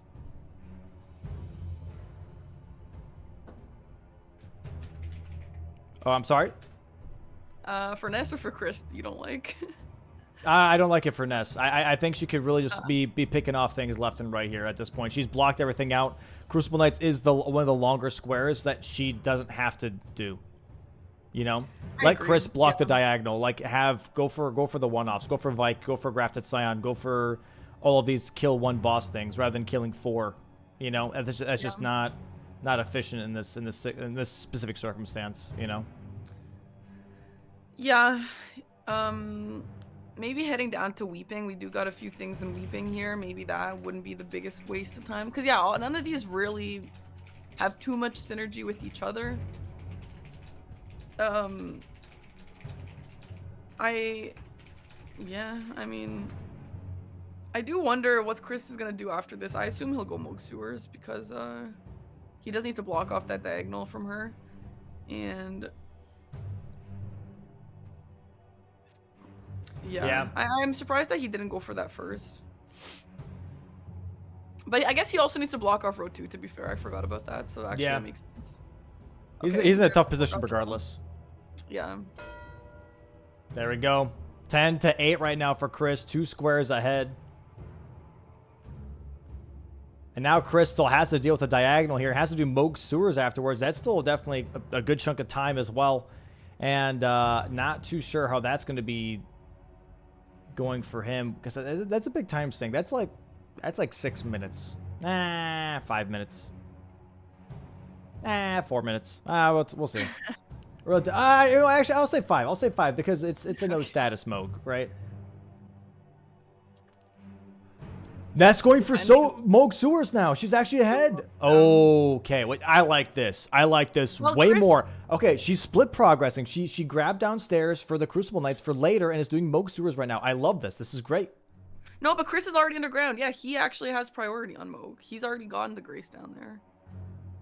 So he's actually slightly ahead. Oh, you're so right. Yeah. You're so right. Yeah, I was paying attention. No big deal. I'm sorry. I'm a little split-brained right now. That's all. That's okay. I'm handling this just fine. Don't even worry about it. Right, fun. Yeah, he definitely has a head start here then by at least 40 seconds or so. I didn't know he had the downstairs Grace already here for this. That's definitely tougher here now to catch up. I do think that Ness's weapon is technically still better because she has Cragblade on there, and just overall physical damage is going to trump anything that has status on it. You do get flat damage with Dragon Scale Blade, but you can't Frost proc or anything, which is a little tough, right? So, she's already pivoting. Okay, so she just grabbed the Grace and is going for Crucible Knights now. Crucible Knights, yeah. I'm glad she's going for this one. I was going to say, like, why would she not want to go for this one? But that's good. Yeah, so I think if she had gone for that, I think maybe if Chris missed the skip, or maybe if the fight had bad RNG or something, she could have caught up. But yeah, obviously at this point, Chris is just going to get it. Which is fine. If she ends up with the Crucible Knights, then, like, whatever. But Chris still does have 2 squares over Ness. So yeah, if this is going into a majority game, which it obviously looks like it is, she does need to be picking up squares. So her decision to split progress a bunch is actually a really great one. Also, Chris, I'm pretty sure he just missed that skip for the first time there. Yeah, elevator skip. He did miss it. Yeah. Ness going for nice. One of the Crucible Knights at the bottom. So she has to go all the way around for this one. This one's definitely a little bit of a work involved for sure.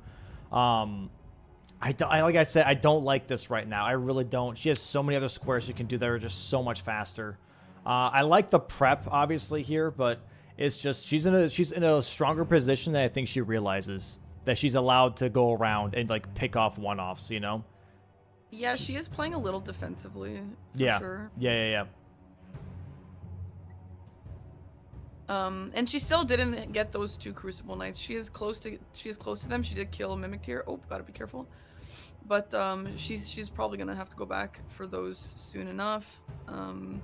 I'm curious what Chris is gonna go for here after Sewer Moog. Oh, don't get greedy there. Oh, God, he's doing so much damage. Chris is doing so much damage, or Moog? No, Moog to Chris. Yeah. Look yeah, that's a lot of damage. It'll be a 2-hit KO. Oh, God. Alright, here's the Crag Blade for this Crucible Knight fight. I assume he'll go down easy. Yeah, that's some great damage there. Nice. Before he flew up. Good. Yeah, she's gonna go finish off the other 2 now.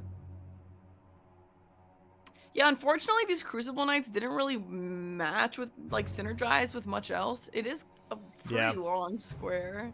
It's not like the other squares on this board are super quick, but it is a long square. It is a tough call because she might be thinking that she's being raced on Crucible Knights right now. Yeah.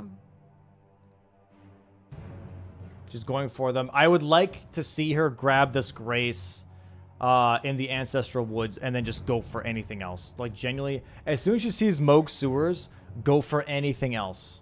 Yeah. You know? Right, especially since we can't gravity cheese the Crucible Knights, it will be a little bit of a long fight.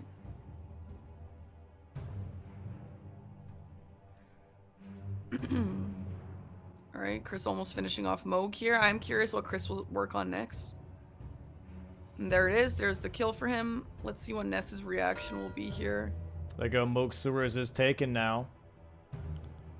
Not too surprised, which I think is fair. She's like, you know, it's either one or the other. It's a little bit of a coin flip. Is it Crucible Knights he takes away from me, or is it Moog Sewers? He takes Moog Sewers here. And she, okay, now she grabbed Disgrace here.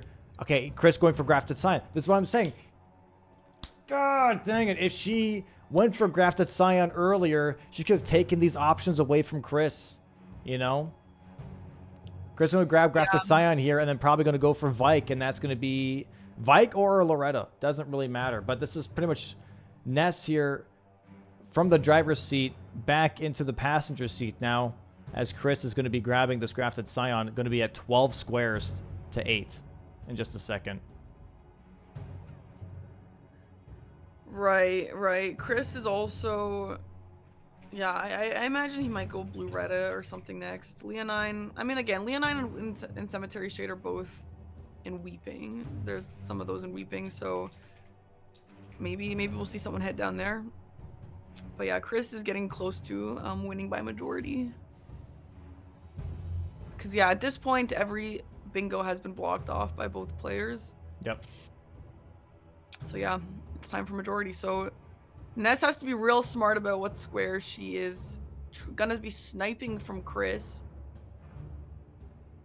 And, I mean, evidently, Crucible Knights is not something that he was working on, so it's a little bit of a spooky one. Alright, and there's the Imbued Sword Key. He's gonna go use that against Grafted Scion. I assume there's no reason to really hold that one or anything. And when Chris sees that, I like that he's checking that it's the right one, the anticipation one. And Ness dies to the Siluria Horned Crucible incantation move here. Wow.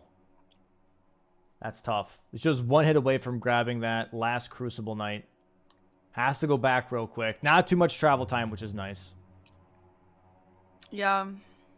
But I think once Chris sees that she has been working on Crucible Knights this whole time, I think he'll be very relieved. Yeah. Yeah. Chris absolutely tanking the Screaming here. Goes for... Jesus Christ, that's a lot of damage. There's the Grafted Scion. Now, what do we see? Golden Epitaph, Jelly Shield. That's really nice. Chris now going for, I believe, finishing Cemetery Shades. Yeah.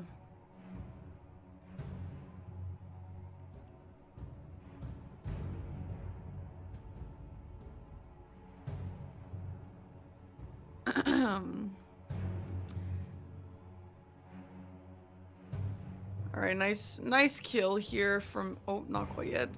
Not quite yet. Yeah, taking the time here just to make sure. Yeah. There we go. There's 4 Crucible Knights. 12 to 9 here.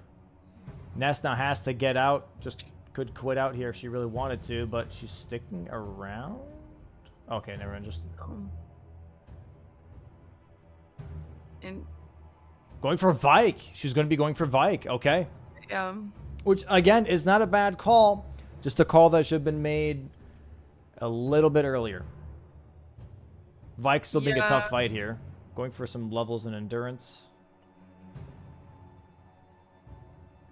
That's a good idea. I noticed Chris didn't really level a lot of endurance. At one point, he still had 8.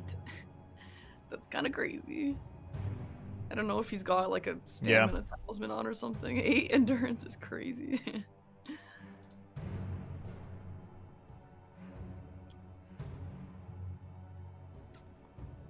But I mean, at this point, like, she has to be hoping that Chris is working on this so she can snipe him, right? Like, that's the only way for her to win. Yep. At this point, she has to snipe every single square. Leonine Misbegotten, Loretta, Cemetery Shades, and Vike. Correct.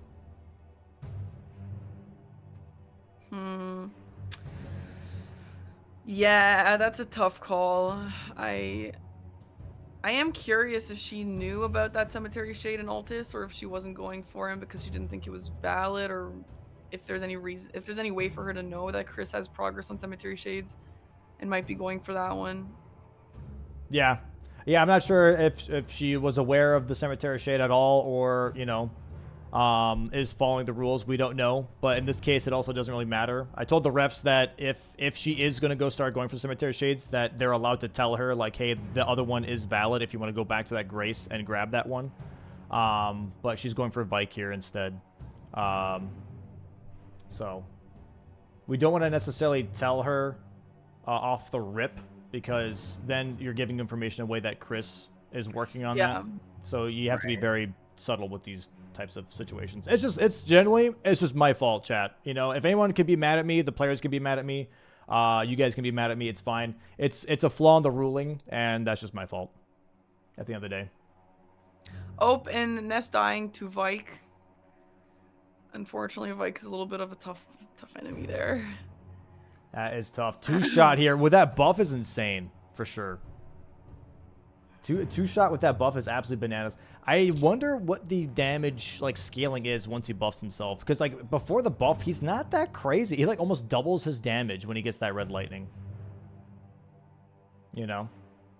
Yeah, I don't know. Some of these NPCs are just insane.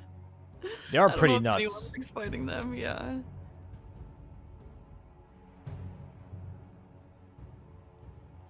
There we go. Nice tap R2s, though, to just kind of cancel him out of his actions here. There's the buff up. If you can, just like with, like, healing on NPCs, if you can constantly just, like, stop him from doing the buff, he constantly just wants to do it. So you can, like, tag him, cancel him from doing it, and then he'll back off. He'll try to do it again, cancel him from doing that again. And you can kind of cycle it, but it's really, really hard to do. Yeah, so oh, girl. Ooh, Chris finishing off his Cemetery Shade square with the final one in this tunnel / catacomb here. And that will be his final square. That will be his final square. 13 to possibly 10, if not 13 to 9. Closing out match 1. Double Fortisac Spear. Oh my god, their flasks are so weak.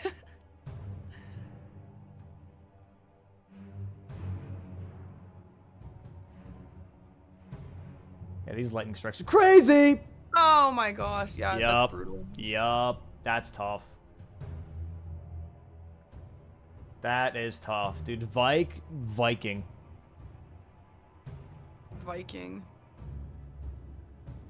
Brutal. All right, Cemetery Shade here. Chris absolutely dodging the blender move. Third Cemetery Shade, and bang, there it is. Chris this time winning 13 to 9 majority. GG's to Chris here. First game going to him. We're going to move into DLC after a 10-minute break here, chat. After a 10-minute break, we're going to go into Game 2, a.k.a. DLC mode, and we'll go from there. I love DLC. I Should be cannot crazy. wait to watch this game. Should be crazy. Should be crazy. We'll see you guys back in about 10 minutes, all right? I am very, very excited. I love DLC bingo. I think it's superior to base game bingo. I think it's really fast-paced, and we got some fun bosses and stuff going on there. I cannot wait to see how the players react to this, and I'm excited to see what the board looks like. Interesting. Okay. Yeah, I'm surprised. I feel like base game is also really fun. Well, it's amazing. I mean, we have a whole league made out of it, but DLC is better. That's fair. Yeah, I think they're both really, really cool. That's super fair, though. That's super fair. Starting classes here for both players, by the way. Lord Sword Straight Sword, I believe. Or was that Lord Sword Great Sword, actually, as the starting weapon here for the Vagabonds. Players are ready. We'll go ahead and we'll react to start here in the Discord. Player is going to be locked in for the DLC matchup here. Again, a little change. For people that have watched previous seasons of Bingo, especially Bingo Season 5 and 4, is that normally the starting classes are always going to be Wretch with a 50 health and Vigor, or 50 levels in Vigor, and the rest being 10.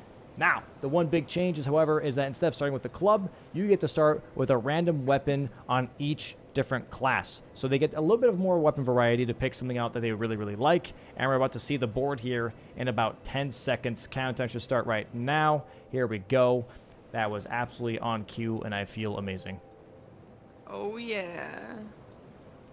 Here we go. What's the board? Mateer, Mother of Fingers. Oh, Matter right in the middle. Oh, That's a man, juicer. that's crazy. That is a great. That is maybe the longest square in the game. That is a crazy one. It's We have close. Senesax. Ooh, also not a great one. People don't love that. Oh, Putrescent. Oh my god, another long one. Another almost longest square. Oh my god, Yolan and Anna. Oh my god, another almost longest square in the We have some game. Holy doozies. crap. We got some doozies. That is for Oh sure.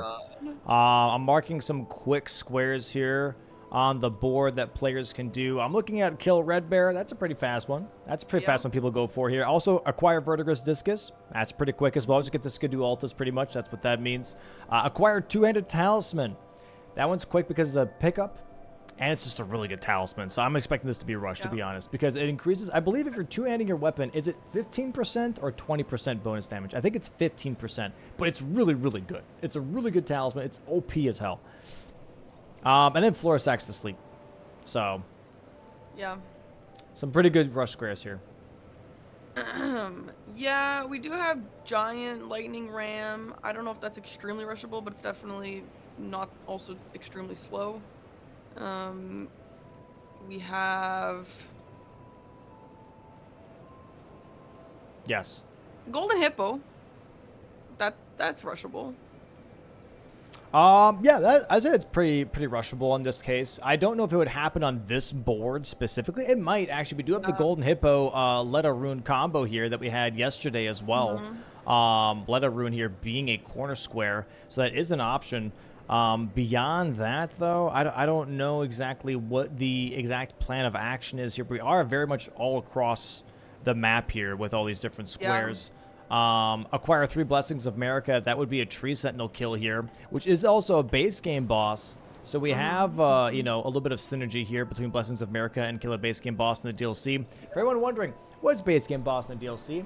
That is going to be anything that you can find in the base game that is in the DLC. So, for example, Tree Sentinels count in this case, right? That also Senesax counts, which a lot of people are a little confused by that. Senesax counts because Senesax is pretty much Lanciax on crack. And also, we're trying to push that square just a little bit more because people hate Senesax. Please, guys, Senesax, please. The other one also being Demi-Human Mariga, because there are a lot of Demi-Human Queens in the base game. We're making Demi-Human Mariga count for that as well. So yeah, quite a few options in that case. Yeah, I'm seeing, yeah, we got a few things down in the, I don't know, I forget the name of it. Where those two, where the Tree Sentinels are, and we got a few things down there. Because if I'm not mistaken, that's the way you get the Hinterlands. That's the way you get to Yolan on a summon, right? So, we got a few things down there. We do have quite a few things back there, and we are started here as well, by the way, for the players, which is Great Axe for both players. Both, again, picking the exact same starting class here, the Great Axe. It is pretty good. It is pretty good, especially if you get to put Savage Lion's Claw on there with some ice. The ice is nice, and we'll see if the players will be going for Red Bear off the rip, or if they're just going to go for map progression here with Vertigus Discus. Yeah, I mean, let's take a look at if there's any lines that look amazing, because I'm not really seeing many lines that have incredible synergy. Partially because Metter is in a lot of them, and Metter is a long. Metter goes with Yolan and Anna. Unfortunately, they are not on the same line. Yeah. Leda, no, not Leda. Oh my god, another long square. Holy. I really like row 3. The reason that I like row 3 is because, first off, we have Kill Golden Hippo, which to me, I like killing Golden Hippo. It's good amount of money. It's 2 Skidoo Blessings. Gets you access to Shadowkeep, right? Now, Spirit Ashes. You get one in Fort Reprimand. You can get one right where Devonia is. Where Devonia is on row 3. So if you go for Devonia, you can grab the Scorpion Spider Ashes as well, which is right there. So that's already 2 Ashes here that you can grab. And then on top of that, you're having slowly progression towards Leda and her companions, because that's in your limb. So you already have a Grace in Rao as well. So you have a little bit of like flow here on this row 3, which I really like. So that's me. I'm kind of digging row 3 here personally. Yeah, I would say when the bar is low, row 3 looks nice. I wouldn't say row 3 looks like a great line anyway. Okay, The well, board's what's your looking line? a little bit cursed. Chris dying to Tiolier skip. He did not get stable ground before that last jump. It looked That like. is not on my bingo card, but yeah, that did happen here. Is Chris dying here to the Tiolier faster skip, trying to go for that drop down, and is all the way back at Egon yelling in pain. But what's a line that you like though, Parky? Well, I don't like any of them, Dom. That's why I asked you. Oh, okay. Because I Fair think enough. the whole board is extremely cursed, and that's why I'm curious to see what they are going to be going for. I honestly don't think there's much here that really looks nice, if you ask me. Maybe once we start working on some stuff, I will. You know what? No, you know what? Yeah, column 1. Column 1 is the only thing that I see on this board that looks decent, because we have base game boss, we have Blessing America, we have Rem boss, Rem weapon, which is usually guys somehow is involved in some way with that. All right. I don't know what the drop DLC talisman's best strats are here, but the rest of those are looking pretty nice, and we don't have anything incredibly long and annoying to do here. Okay. I don't mind column 1 here. Yeah. I do think that it's, to me, and I know it's gonna be weird. To me, it's too obvious. Yes, I kind of agree. It's the only thing that actually kind of works on the board. So Yeah, it's a little too obvious. I feel like both players are gonna try and get a square on that one, and it's gonna be immediately a canceled out bingo line. Yeah. Yeah. That's how I see that going, anyways. But yeah, it looks like that Ness here currently has a really good head start on Skidoo Altus, already almost at Dane. Going to be grabbing that Grace here. Chris just now entering Fort Reprimand because he did miss that Tiolier skip here. Going to be grabbing the more inside Grace. Because there is a Spirit Ash here, actually. Like I mentioned, Fort Reprimand does have a Spirit Ash, being the Mesmer Soldiers. You can do a nice little skip here, though, which I believe Ness might be doing later, which is using the Spirit Spring to get to the Spirit Ashes rather than going through Fort Reprimand itself. Now we're going to be grabbing a bunch of Skidoo Blessings here. If Ness goes for Vertigo Discus, I would really like to see that. You get a lot of Skidoo Blessings, setting all of that up anyways. And then you just get a free square just for picking something up. Doesn't seem too bad. And they do Red Bear right afterwards. Yeah. Yeah, I suppose so. I do know that sometimes players don't like Verticris Discus. They say it's just like a bait dead square. So I don't know. I don't know how Ness feels about that. I have heard people say that. I like it just because it is a corner square. If this was not a corner square, then I'd be like, it's garbage. But in this case, it's a rushable early game corner square. I'm grabbing that. Yeah. You know. Yeah, I agree. It's a nice little start here for sure. Nice little jumpy jump. All right, going for the imbued sword key. Going to go for Verdigris Discus right after this is my assumption. Chris just a little behind right now, getting towards Letta. Going to be grabbing this Grace as well. And also maybe looking at Verdigris Discus here. So this might be a nice pickup here and a little bit of a waste of time for Chris and a good square for Ness. Yeah, Chris is going for Verdigris Discus as well. So this is going to be really, really solid here for Ness. Grabbing this and then right afterwards, prepping your weapon is going to be my guess. You grab Vertigris Discus, get that corner square, immediately prep Red Bear. Yeah. So for Red Bear, do you think they're going to be going for just that Jerugalia Red Bear? Right nearby here. Arugula? Yeah, I believe you put that. I believe you put that on like tacos or something. Rugalia, is it not Rugalia? Rugalia. Oh, Rugalia, as if, bro. It's Rugalia. I don't think that's. I don't think Dom has the right to correct my pronunciation on anything. Am I right, chat? I think I do. I think I do. Am I right, Mr. Roundhole Table? Oh, why? Oh. What happened? She just went. Why did she just run off the edge? What did I miss? I have no idea. We were busy arguing. Frick. What was that? And now she's all the way back here. Now Chris is actually going to get the square. Oh my god, she's actually going to lose the square because of that. I actually don't know what happened. What happened? I don't get it. She's actually... Dude. Okay. Well, okay, so now what do you do? Now what do you do? Now, Now, I would expect her to pivot to Red Bear. Just get rid of that line for Chris before he can make more progress on it, right? That's tough. Yep. That is tough. Oh. Can I not click on this? Oh, there we go. Thank you, Haz. There it is, Vertigo's Discus. So now Ness is going to see that. Bang. All because, I don't know how. Yeah, slid off the edge there and died to grab to get enough put out time. We're going to Rugalia. We're going to Rugalia. Chris not going to Rugalia. He is maybe going to make some map progress, get some graces, maybe head towards more. We got some more action on the board here as well. He wants Savage Lion's Claw. Like I mentioned, that's you want to grab this Ash of War here for your weapon to put ice on it.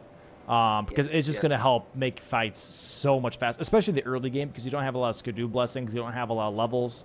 So you want to grab an Ash of War that allows you to put Frost or Bleed on your weapon. Chris is going to go for that. Ness here going to be going for Skidoo blessings here and going for Hippo first, which I don't necessarily disagree with. I think Hippo here is not a bad call. You know, either Red Bear is a little bit better because it's a corner square, but you already lost out on Vertigo's Discus here. And right, but blocking off the line is pretty important. I agree. You know, Senesax is on the board, to be fair, but the rest of the things on this board aren't, like, they're not as long, so you don't want to be stuck doing Senesax, right? I genuinely, what I would like, this is me, all right? Because I think what's the best is column 3. If you go through Rao base, it's actually free.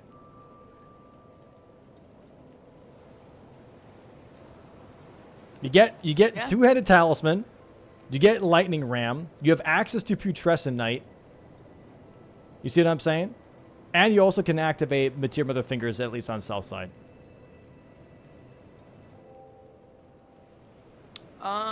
Yeah. I like that. Yeah, but this is one of the, like, this, it's hard to plan for this just because there's so many long, crazy squares that I think that's kind of like, okay, maybe let's keep this in the back of our mind. Right, but Giant Lightning Ram blocks row 3 already, right? It gets rid of Vertigo's Discus. And Red Bear. Row 2, yeah. Yeah. You see what I'm saying? Yeah, I see what you're saying. As you can tell, I'm not playing. There was this, okay, Spirit Ashes now for Chris. He's getting his first one. Yeah.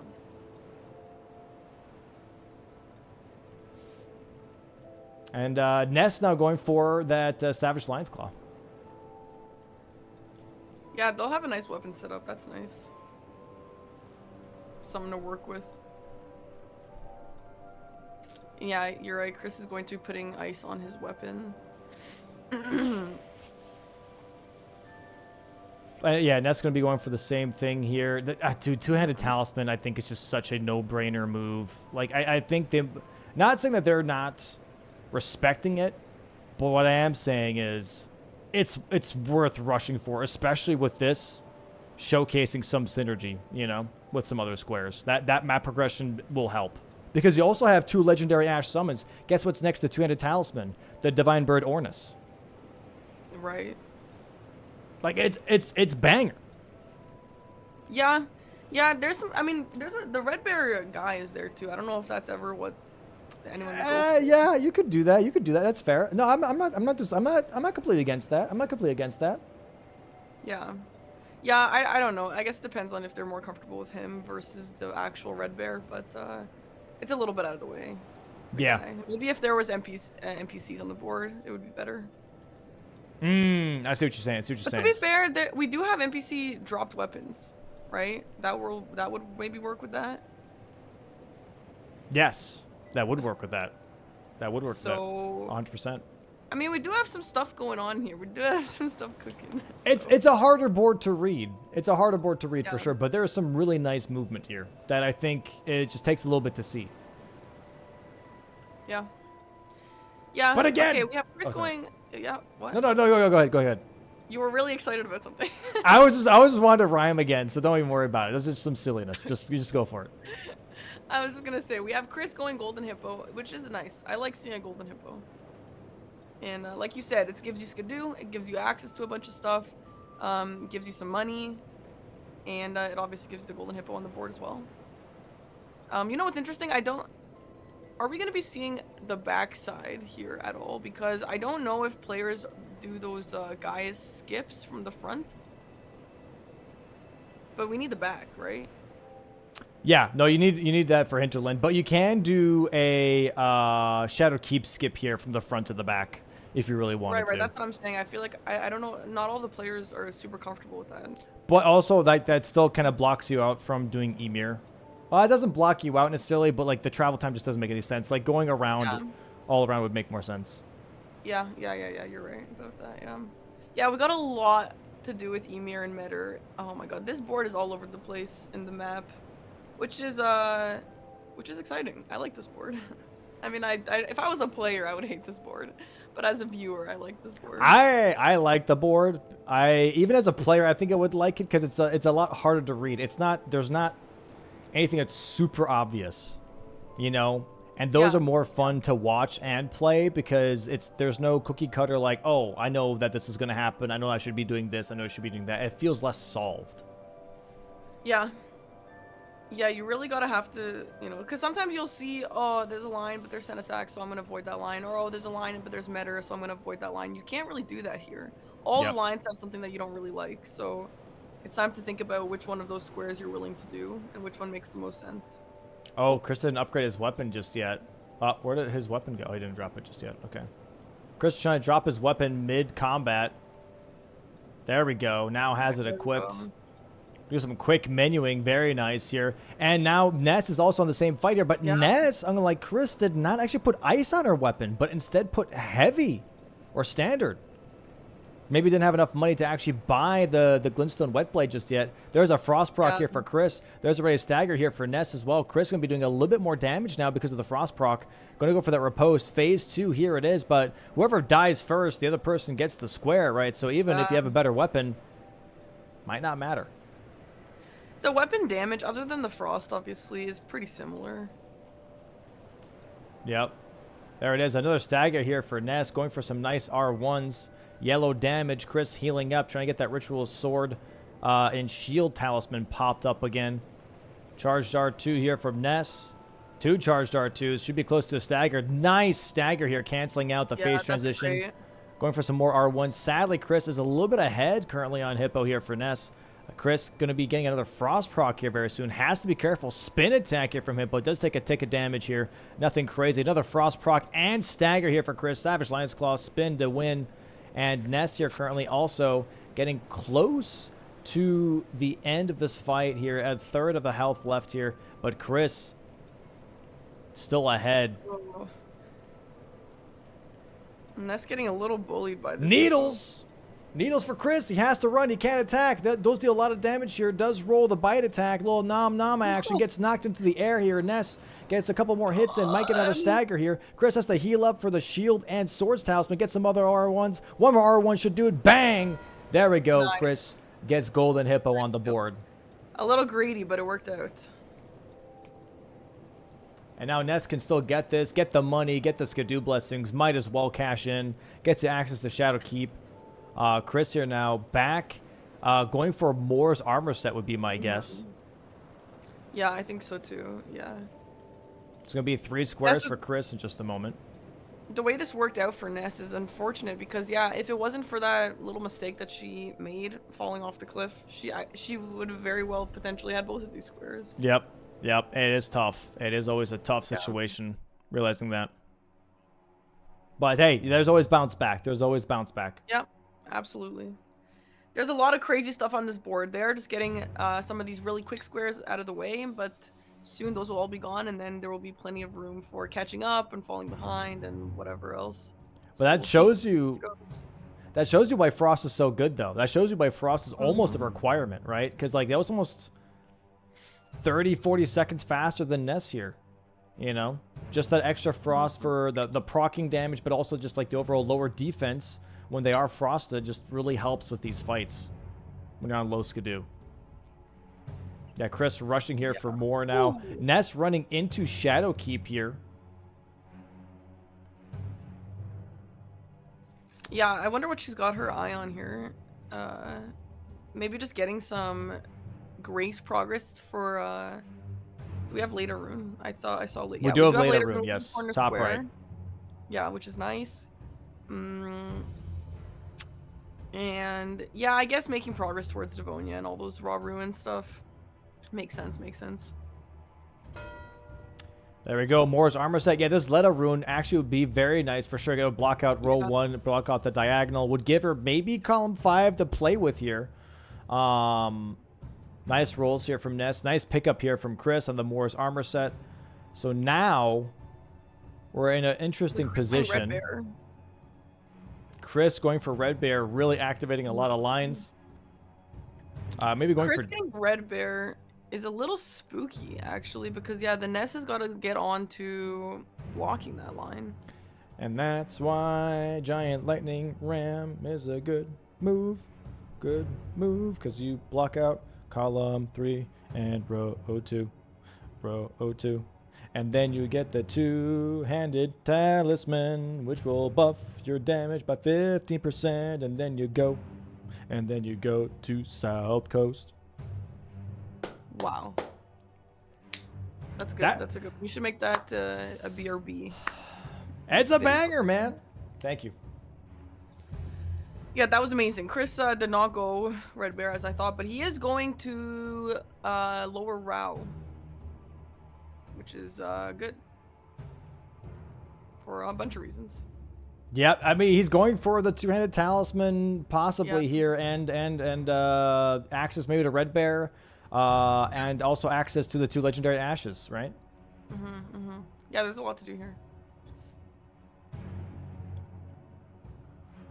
Oh, maybe Nez is going for the Red Bear here right now in Skidoo Altus, though. Oh! Chris not going for it. Okay, I thought for a second that he was going to go for it because he was in the vicinity, but instead, looking like he's focusing on grabbing some Skidoo blessings here first. Yeah, which is not a horrible idea. Oh, yeah, no, he's not. No, not even doing that. Okay, interesting. What is he doing here? Why are we going this way and not doing Bonneville skip? Are there incants on the board? Am I missing that? Oh, not much on the board. Wow, I completely did not see that. Corner square here for Chris. Nice pickup. Again, this makes Letta Rune even more critical here for Ness. Red Bear right now currently on her menu, which makes sense. Chris probably going to go for Red Bear now as well. Ness currently ahead. Has Frost now on her great axis. Should definitely be an easier fight. Just has to be careful. Damage is not great, though. It's not too... Yeah, once the Frost proc happens, though, there we go. It's going to be a little bit better, right? Stagger after this dodging. Should get a stagger. There it is. Bang! Knocks out a giant bear. Goes for the riposte. No, Chris doing Letta Rune first, actually. Letta Rune, which is a good call on Chris's part, if you ask me. It is a good call. However, Ness does have first floor Shadowkeep access. She is closer, so after Red Bear, if she goes for it as well, she might still beat him to it potentially. If Chris does the dialogue right now and then go for Red Bear. Yeah, maybe he'll do that. I feel like that's kind of like, you know, spreading progress and stuff is something people like to do. So maybe it's a little greedy, but it's a little greedy. I agree. But hey, nice stagger here again from Ness. Going to go for a Frost proc, attacking the Red Bear's butt. This is a fun fight. It's kind of scary with how much damage she does, but oh, this is Ralva. This isn't even Rugalia. Yeah, Arugula is in a different part of the game here, and Rao base. I am remembering now. Yeah.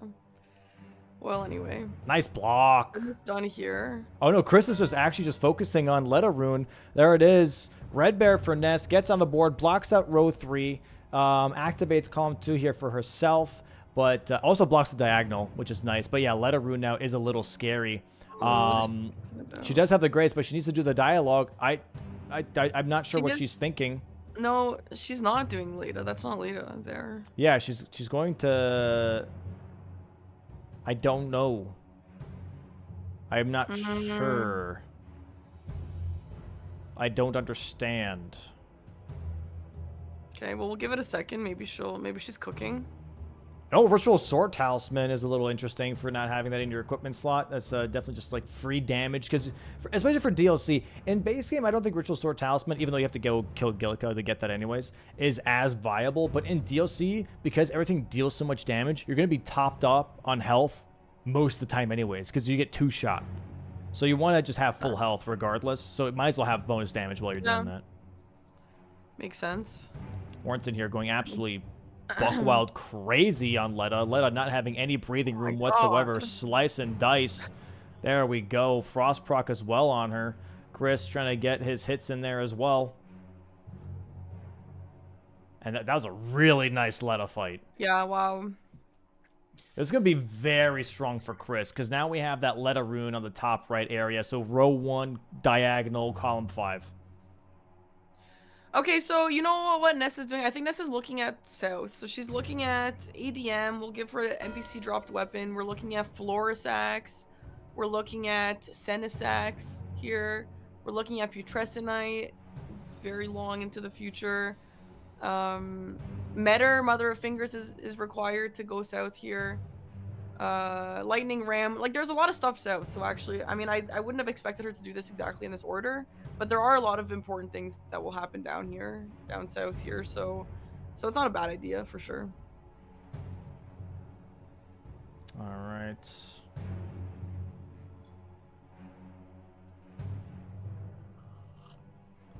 Interesting. Very interesting.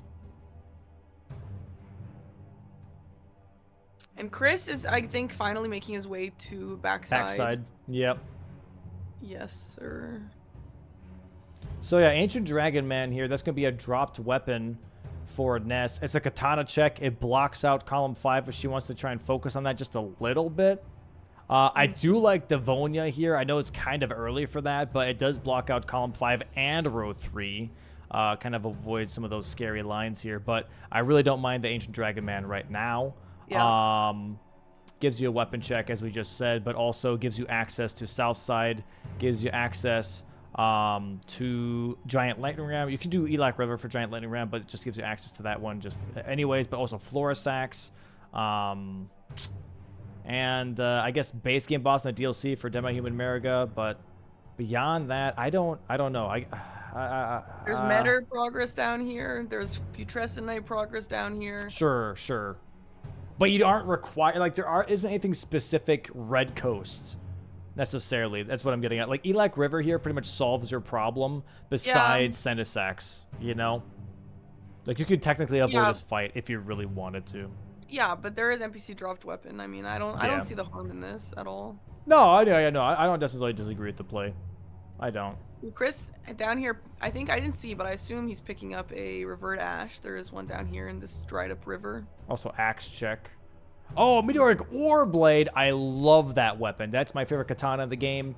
Meteoric Ore Blade for Ness here, dropping from Ancient Dragon Man. Very, very good katana. It's the only strength katana. So instead of dex, it actually focuses on strength stats. And it's got bleed and magic on it. And it has the classic Ichimonji charged R2. Which is really cool.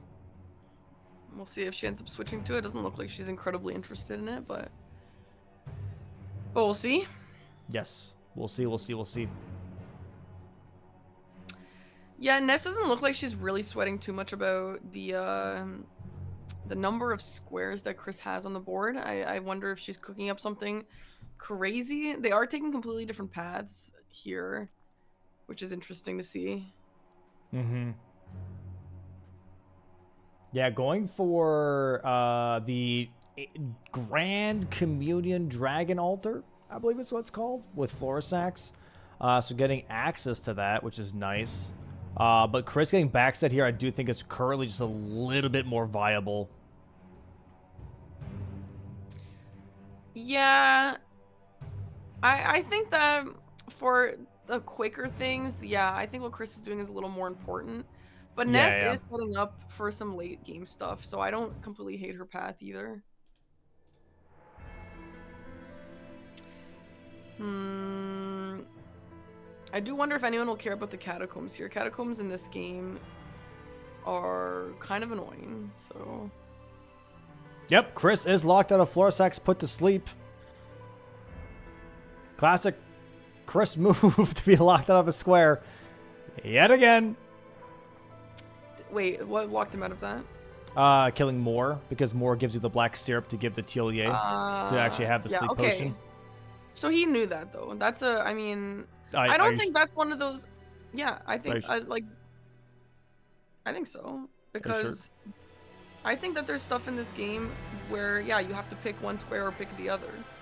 And I think he picked Moore over Flores. Oh, I agree that is the normal move, but we'll see.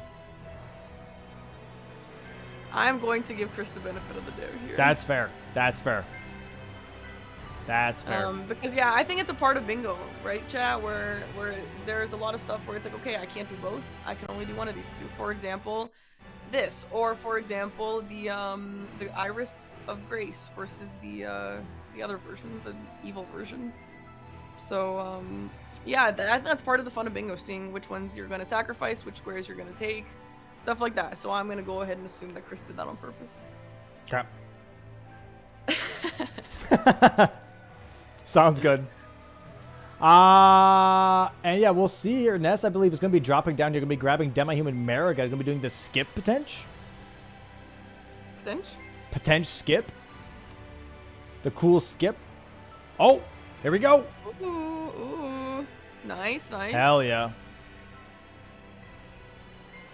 Nice. Okay. Nice. Oh, okay. Nice. Baby game for babies. Good work. That's nice. Baby game for babies. So we're going to see a Demi-Human Mariga here. That's how we kill a base game boss in the DLC. It's going to close out row 1. What? Why did... Wait, what? What? Oh, it's back. Okay. What's going on? I guess Nike misclicked or something? I don't know. He said misclick, sorry. It was just a misclick. All good. No drama here, chat. We're chilling. One of the refs wasn't on spectator mode and accidentally clicked on a square. So we're all good. There we go, though. We have Ness here with the kill a base game boss in the DLC. Nice and easy. Dude, look at that damage. Yeah, there's a stagger. Bang, bang. Huge. So this is a nice square to grab because it will block out row 1 and also column 1 for Chris. Obviously, she can't work on her own diagonal because it has been blocked off, but that's chill. She did block off Chris's for now. Yep. Chris looks like he's really thinking about what her game plan is. What is she thinking about? Is she... Okay, I would have liked to see her go to Raw up there. And she looked like she was almost going to travel there. She's quitting out. Okay, I really... She got aggroed. She wanted to teleport and then she got aggroed, I think. Oh, gotcha. Okay. Yeah. I would like to see 200 Talisman here. It doesn't seem like an obvious square to go for, but I just really like it. No one's on row 4 just yet. It blocks out column 3, and it just helps you. It gives you access to legendary Ash summons yet again still. She might be going there, actually. It looks like she is. I really like that. I think that's going to be a really good square. 100%. Yeah. Looks like she might be going there, yep. I like this. There's a lot to do down here. Or I like this a lot. Yeah, this is a good choice. And she doesn't know this, but we know that Chris is not here, so this is definitely some good choices for her.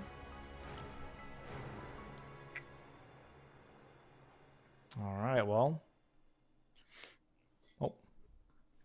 Do I have this? Okay. Oh, we also do have some Gravebird armor sets pieces around here. Yeah. Which is also a nice pickup. Because we do have that in row 1, column 4. This is really interesting. Chris is going to be grabbing here another Spirit Ash, by the way.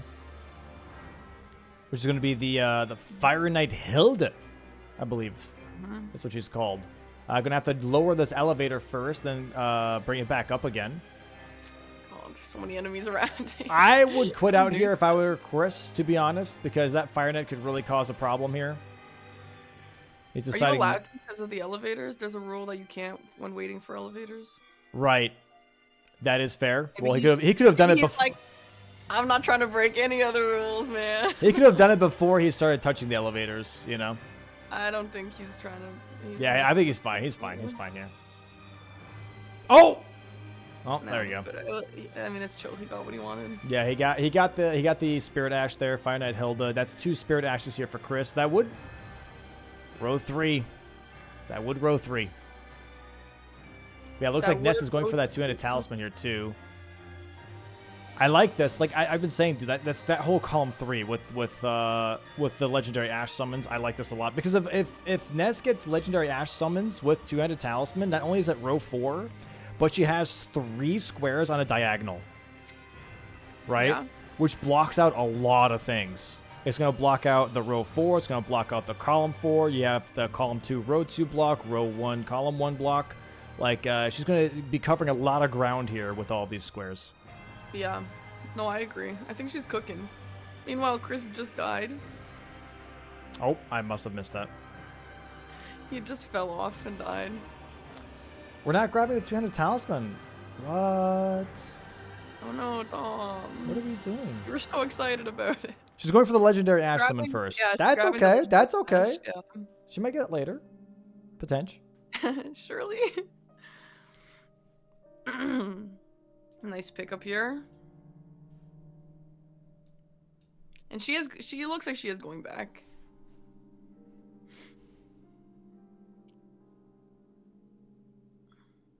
All right. Yeah, we're going a little bit in reverse because we also get the bird chest piece here. So that's gonna be cool. Right. Oh, I love that. I wonder if they'll use the armor. I mean, I don't know if there's a need to when they already have a bunch of armor, but I do really love those ones because they make jump attacks better, which no one really does jump attacks in this league, but I love a jump attack. Yeah. That definitely isn't a bad idea. Yeah, Chris here now has Hinterland access, by the way, grabbing the Skidoo Blessing, going to be doing Oh Mother stance. Could do Gaius right afterwards for Remnant's boss with Remnant's weapon, getting access to a check.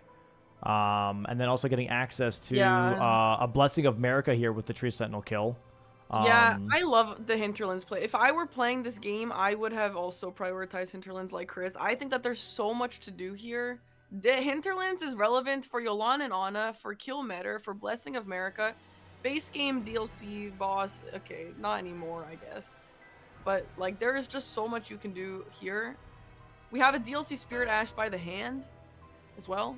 There it is, 2-handed talisman here for Ness. Marks that square now, quits out here for the Horned Warrior. And yeah, this is Spirit Ash hand thing. That's going to be huge for sure. It gets the row 3, you know. I like this. And if Chris goes for the hand and then immediately goes for Devonia, dude, he's in a very powerful spot. Yeah, this Hinterlands play is nasty in a positive way. Depends on who you ask. Yeah, something like that. Yeah. I agree. Looks like Ness here going towards a catacomb. Okay. No, Forge, sorry. The Forge. Don't we have a legendary Spirit Ash here in this Forge as well? We do. Good old Randy. Randy's in the Forge here. He is the reward for finishing the Forge. That's going to be her second legendary Ash summon, which is a nice pickup. Not sure if she's going to grab it right away or she's going to come back later. It's not too long, so she could just do it right now. No, yeah, she'll. An easy one, yeah. And again, it's another diagonal square, so like that's gonna block out a lot of things here, right? Yeah, absolutely. And in the meantime, we do have Chris going for that hand summon, that Ash summon thing. Which let's see if he gets lost looking for it, because I know I do. No, he doesn't. Nice. No. Finds it right away. Finds the pit. Has to make sure that he doesn't drop all the way down. He'd die to gravity here. Drops down now. Tries to grab that Ash of War before the hand kills him. There we go. Marks the square. Gets the hell out of there. And has a nice exit straight towards the Finger Ruins to go blow that whistle. But I don't think he has the whistle yet. So he has to go all the way back to Ymir first and get that hole-laden necklace. Yeah, I mean... Oh, is he... Okay, he's not prioritizing that. It looks like he actually might be going for Raw Ruins here, which is good. Devonia. Yeah, there's a lot of stuff about Raw Ruins here as well. Yep. I like that. I like that.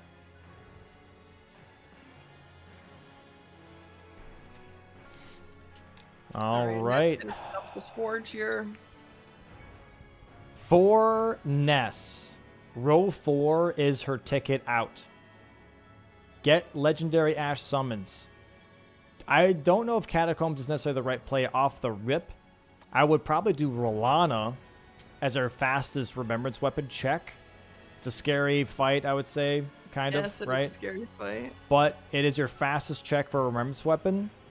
And you are near Red Bear Mausoleum for a dropped weapon. You're near Solitary Jail Knight for a dropped weapon. That's 3 dropped weapons.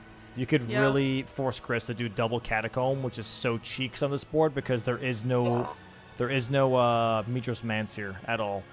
So having Chris possibly do Jory's Catacomb would be a nice time sink.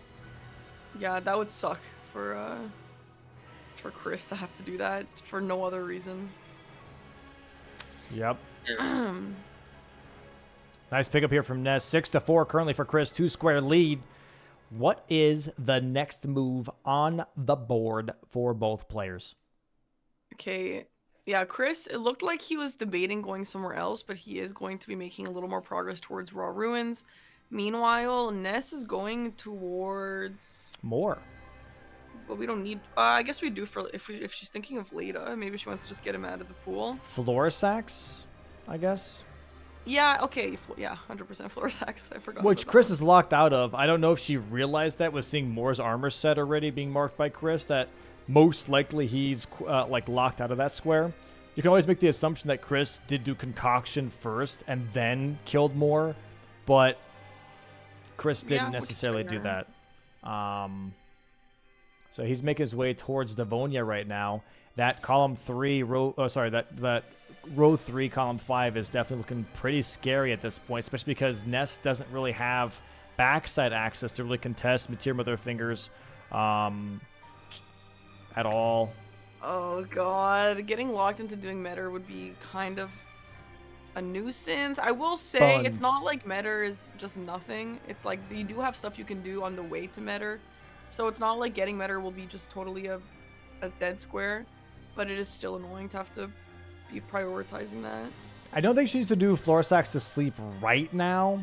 I think genuinely, like, and I don't know, maybe this is just my impression currently, but Ness plays sometimes a little too defensively. I'd like her to be a bit more aggressive here. She currently has some wiggle room to be a bit aggressive and kind of pull Chris away from his own lines.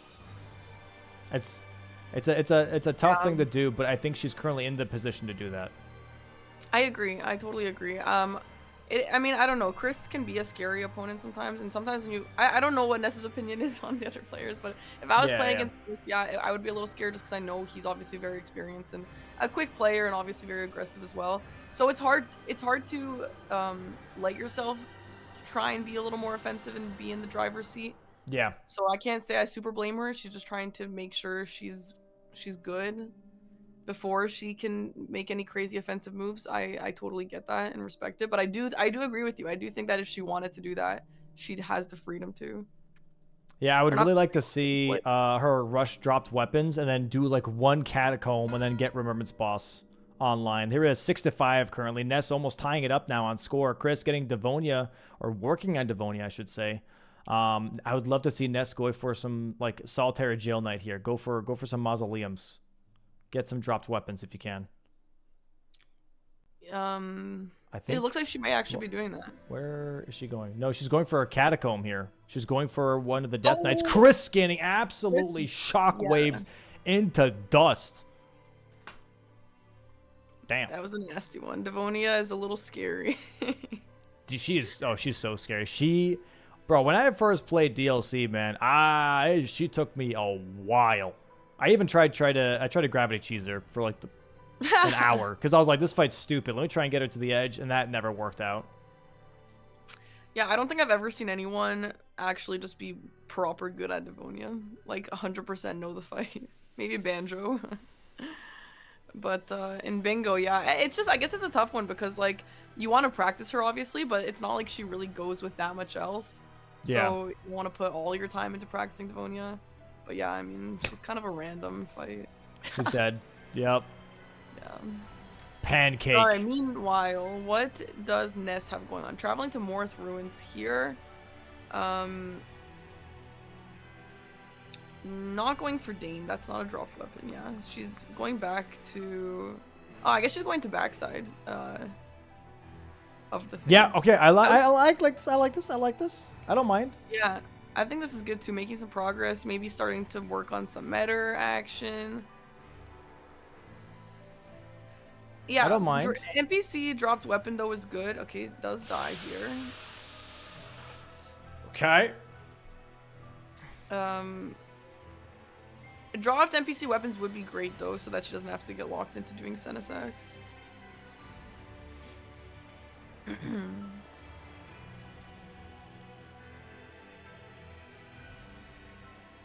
Chris has to be careful here. Shockwave from Devonia slaps him in the head. Yeah. Devonia really causing an issue here. Yeah. Devonia is honestly kind of a mess. Devonia is like just all of her moves are so weird. Yeah, she's very delayed. Yeah, she's delayed and no one else does the same moves as her. She's very unique. And so the timings are weird, the movements are weird. Has to be careful now. She's going for a golf swing there. Does just barely miss Mr. Green over the head. Chris about to get a frost proc. There's a stagger at the very least. Knocks her out of that. Gets a frost proc though. Centaur mode. Has to be careful here. One more shockwave. Chris healing.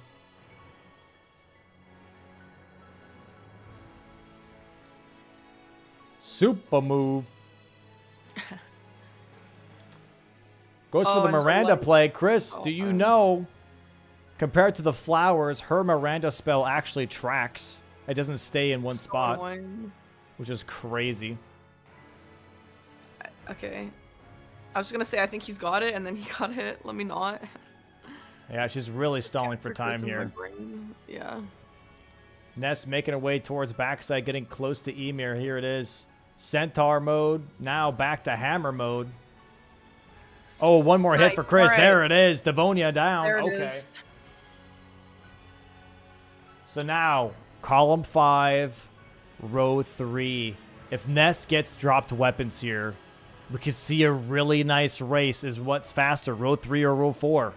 Ooh, that would be really fun. That would be really sick. I think Chris is going for the Rolana check, like I was talking about. Rolana is your quickest remembrance boss here. You could check Rolana first.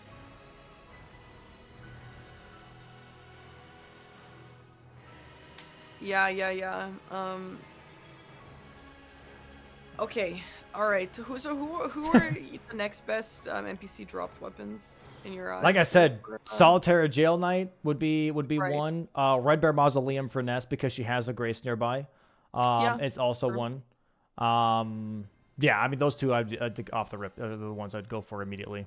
Yeah, both pretty convenient. Is she maybe gonna go for that now? I'm not sure. She's currently backing up, but Chris going into Rolana now for the fight. Let's see how this goes.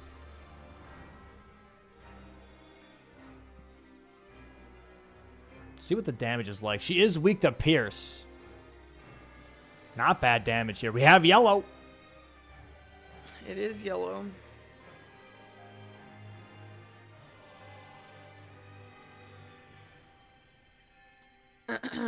Oh, Ness going for Loger as a weapon drop. That's even better.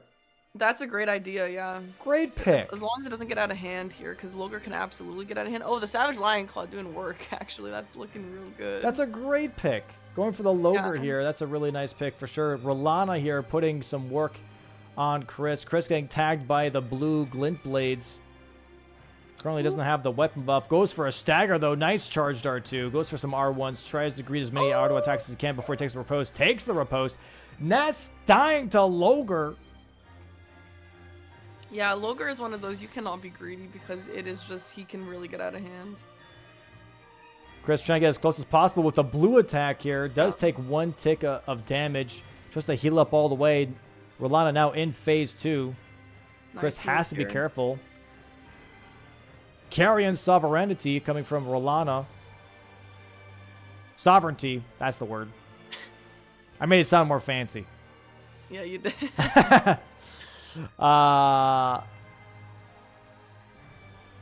Pretty nice fight from Chris so far. Not too bad. Not too bad. Glint Blades again. Right. Loger here for Back Ness. on Loger, yeah.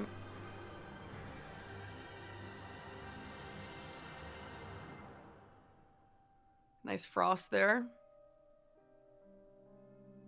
Oh, super combo. Great dodges from Chris. Nice. Wow. Nice Nest. Oy! Big Dan from Barlana. Trying to see if she can tag him. Ooh, Loger pulling off that stupid heal. Chris going for another heal here. Has 7 flasks left. Moon balls. Nice. Ness trying not to have Loger ruin her day. He goes for some swipes, though. Swipity swipe. Chris also getting swipity swiped here by Barlana. She input reads the heal. Tags him again. He has to heal one more time. Goes for the double cross slash. Fire mode. Dodges and there Chris. goes Loger. Oh, my lord. Drops a Qatar. Oh, Chris. Oh, my God. Hey! Big damn here. Rolana might input read that heal. She doesn't. She goes for some more stabs and says super combo coming out again. Nice dodges. Wow. Really nice dodges. Chris really taking his time here. Okay, now Ness is also going for Rolana. Not finishing that NPC dropped weapon square quite yet. She will be holding on to that for the last one. Chris getting tagged here just a little bit. Has to be Oh. careful. Might get a frost proc. There it is. Yeah. Wow. Oh no, Ness is going for NPC dropped weapons. She's going for Moonrathil. Oh, for Moonrathil. Yeah. That's yeah, a good yeah, choice okay, too. I like this. She's got some cool choices here. I like these. You should refresh. I should refresh? Why? Yeah, Chris. I saw that frost proc like way before you did. Oh, really? Oh, shit. Okay. I refreshed. Hog.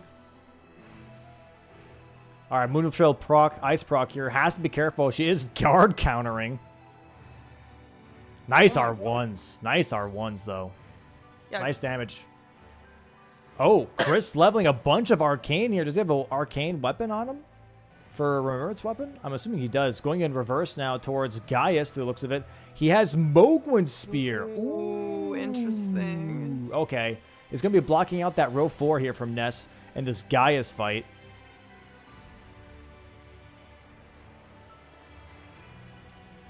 Great fight though from Ness. It's been very clean, very patient. Yeah, taking her time here, Nice. making sure that she can block out this Oh, column 5. great. There it is. Nice job from Ness. Gets the gets the dropped weapon here from Moonrathil. Christ's sake. Gets the whopped weapon. Whopped weapon? Oh my god, is that a whopped weapon for Moonrathil? Blocks out the column 5, which is huge here. Chris already working on Remembrance Boss with the Remembrance weapon. And now, what is Ness working on is the question.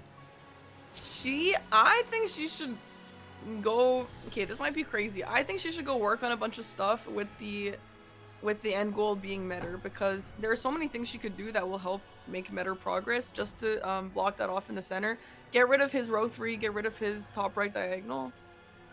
She's going for a catacomb here instead, which I honestly don't mind because it blocks out the diagonal. She's worried about the diagonal here a little bit. But yeah, Material with Other Fingers I feel like is a priority here for sure. I agree. Yeah, and yeah, I mean, I don't know. Catacombs is just so long, and is there anything? Am I missing something? But that feels like a little bit of a dead square. I think if you just do one, it's not the end of the world. But I don't think it's, I don't think it needs your attention right now. Yeah, I think she could have been working on Metter, made some progress towards Yolan and Anna, talismans, you know. You know. Trust Knight is around there. Fogrift Catacombs here for Ness. Chris currently still working on Gaius. Has 12 flasks left. And a Mogwin Spear. Not the best damage, I will say. I'm a little surprised. It's a lot lower than I thought it would be. But I guess his blessing level might just be really low.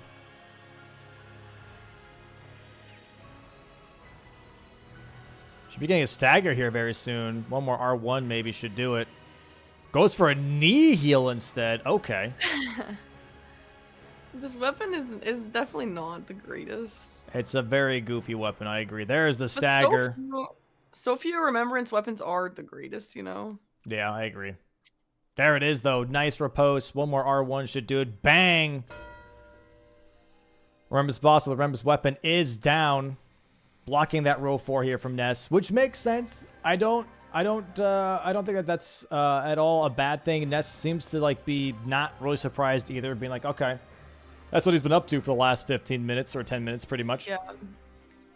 So now getting this first catacomb is really not a bad idea here from Ness. I really don't mind this at all because this just allows you to have a little bit of progress towards that possible diagonal block if you have to go for it. Chris here grabbing Blessings of America now. Just as a one-off. He's currently 8-6 here versus Ness. 2-square lead. So going for some churches here. I don't even know if this is the best square for Chris. Why not try and shove this row 3 in her face? Being like, yo, actually do something. Like, let a companions could be really mean here. How is he supposed to shove this in her face? He's not going to go quickly just pull off Metter. Why not? Because it's not a quick square. Well, yes. He can do it, but he... Am I wrong? Imagine you see Metter being marked here, right? And all your only option is Leda and her companions. I'm forcing you to do Romina and Mesmer and go to Inir Limb. No, you're right. And I actually think either one of them should do Metter. I am standing by. There are so many things on this board that Metter is involved with that I actually think both of them should do Metter, but I don't think it's like Chris can go quickly do Metter and shove it in her face, you know? He could, though. He's got the time. He's got the advantage here. And here's the thing, right? As we saw yesterday, if he just has this bingo line, Ness can't win until she blocks it. She can't win by majority until she blocks it or has her own line. But Chris already blocked every single bingo line from Ness. Her only win condition is majority. But in order to do majority win, she would have to do Led on her companions. So forcing her to waste time on 2 remembrance bosses that aren't even on the board is such a headlock. You know what I mean? Yeah. It's insane. It's such a powerful move in this case. Yeah. That's how I see it. That's my thought, right? No, I agree. I think she needs to do Metter. Ness needs to do Metter because of the diagonal, especially because again, it blocks off diagonal. It blocks off row 3. And again, it's not even like Metter is a dead square. It's like there's so many things that also are involved with Metter. I agree. Yeah, either of them should do it. 100%. Yeah, someone should do it. Yeah, someone fucking do it. Come on, man. Hurry up. Chris, I don't even think Chris started the Metter fight. He's fighting. Yeah, you're right. He's waiting for Blessings America here. That's right.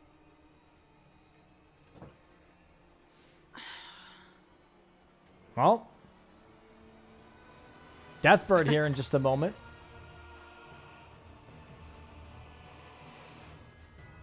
Deathbird. Sorry, Death Knight, not Deathbird.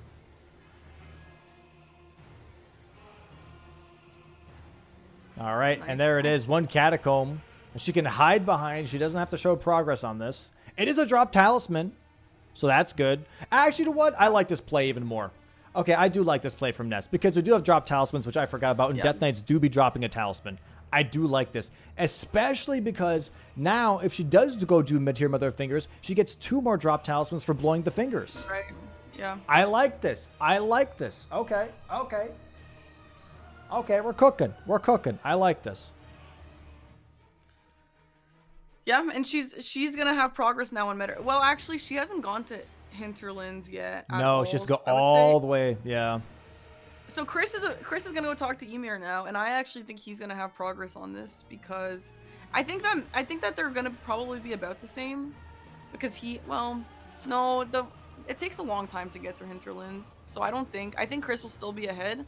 However, she will have access. She will have priority on drop talismans, and and then it'll just come down to Metter RNG. Well, not really. Remember, because actually no, Ness could snag this because you only have to blow 1 finger for getting Beloved Stardust from Emir. So she can just blow 1 finger, get the talisman, then go to Emir, get the 3rd talisman. Bang. Doesn't even have to go to Hinterlands. Doesn't have to go to Hinterlands. Just get that talisman square off the board immediately. And then now go for a Giant Lightning Ram as a nice one-off. And there we go. She's immediately doing exactly what I just said. She's like, yeah, let me cash in. Let me cash in. You might have your stream open, Dom. Yeah. True. All right. We are cooking. We got a good game going here, chat. We are cooking. I think this has been really cool. They've both been taking really different paths the whole time, and we're kind of converging a little bit right now. Oh, we are converging. That is true. We're going to be meeting at Mateer Mother of Fingers at some point. Word of the day, chat, converging. Oh, and if we get a double meta fight on screen, that is going to be so crazy. It is a callback, yeah. This would be really sick. Yeah, they're both pretty much moving towards that now. What I would love to see, Ness wins this game, we get a game 3 in the DLC again. Cinema of a day. True.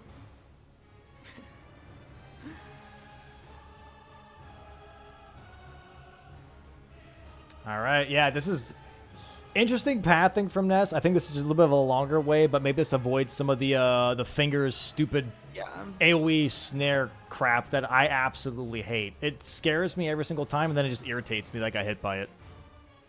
It's honestly so annoying. It's such a big boom noise when it happens.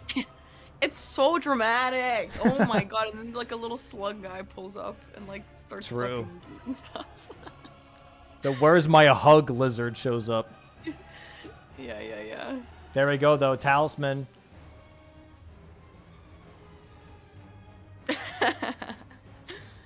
Nice. All right, back to Ymir here. Here we go. 2.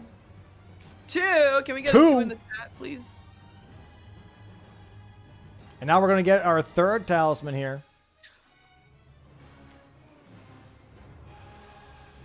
This is a nice pickup. This is a nice pickup for sure. Bang! And now I wonder if Chris is assuming that she is also working on the same thing. Yeah, he's like, okay, she might be working on Mateer Mother of Fingers. I have to stop something. Ooh, he's leaving.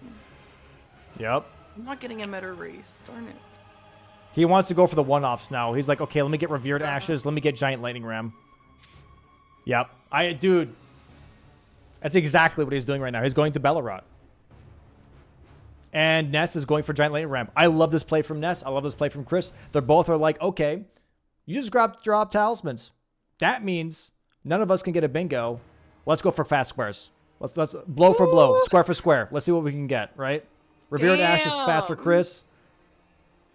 And Giant Lightning Ram here is fast for Ness. And then after that, we just have long stuff. We have Leda, we've got Catacombs, Putrescent Knight, Senisax, Gravebird Armor Set, Jolanna and Anna. And here's the fantastic part. Ness already has progression on Catacombs. So even though Chris currently is leading 2 squares, Ness has progression on Senisax. She has South access. She has progression on Putrescent Knight. Chris has more access on Leda. Chris has more access on Gravebird Armor Set. So this is an even board right now. We do need Ness to block off meta, though. She needs to. That is true. Oh, true. I forgot about the row 3. That is very true. You have gone line blind. My bad. After that, it's anyone's game. After that, it's anyone's. Don't let Chris find out you were blind. You were line blind. Oh, I do it. Chris has no ammo. Chris has no ammo.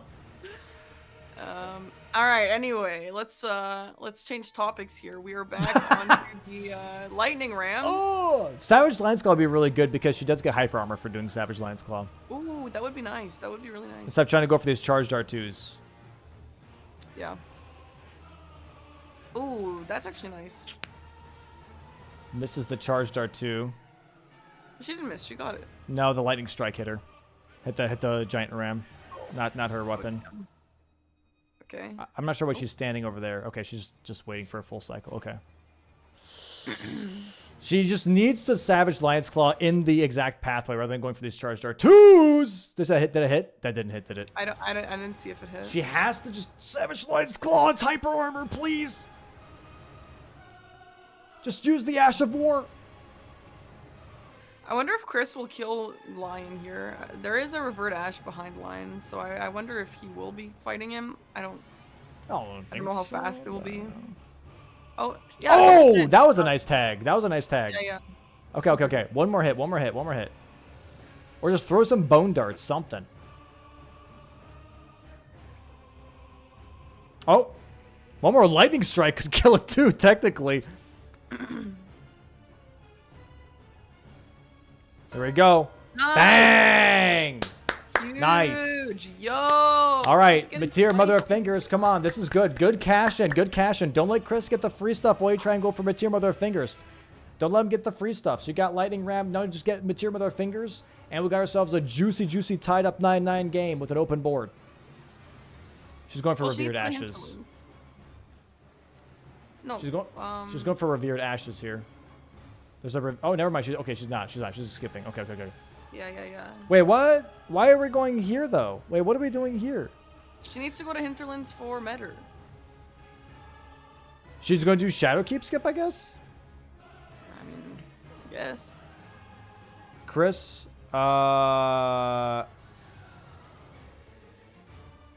going for South Axis here. He's not going to be doing Ancient Dragon Man. He's going to be going for Elak River here instead.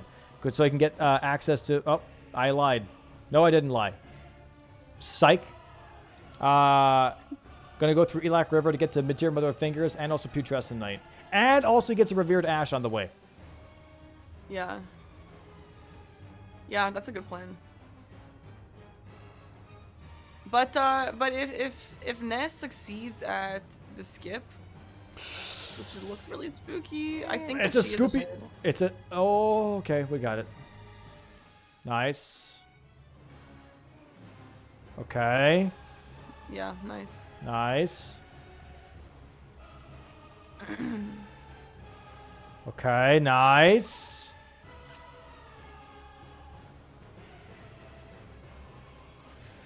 Ooh. And Chris just needs one more Revered Spirit Ash. I don't think there's any more near him. There is an easy pickup at the start of the game. Maybe he'll be teleporting there. Yeah, probably. Nope, no, he already has it. Bang. Revered Ash. 10-8 right now. Chris still has an open bingo line, row 3. Can go for whatever he wants, though. Not a lot of good options. I will say that. Not a lot of good options. Nothing incredibly quick at all, really. He might be going for Mateer, Mother of Finger here as his next option, because that is one of the faster options on the board, if I'm being honest. Yeah, well, and he's like, no, I'm porting. Is he looking for Leda here? Nah. Don't tell me. Oh. No, he is. He's okay. I think Chris just wants to make a bunch of progress for a bunch of different stuff. Either he's split progressing, or he's like, she'll never go for Leda and her companions. I'm gonna go for Leda and her companions and Gravebird armor set, because both of those are in the limb. And on top of that, I'm gonna force her to chase me at Senesax. That's what I think Chris is thinking. He's like, I'm gonna go for Leda and Gravebird here, which you most likely are not gonna do, and then I'm gonna go for Senesax right afterwards. Wait, she's fighting Mesmer. Yep. Oh my god. They're both thinking the same thing. Or she's grabbing it for later? Yeah, I guess so. Sooner or later, that square is going to happen anyways. But you just have to, figure out which is the best sequence. Yeah. Okay, she's going for Shadow Keep skip here. Okay.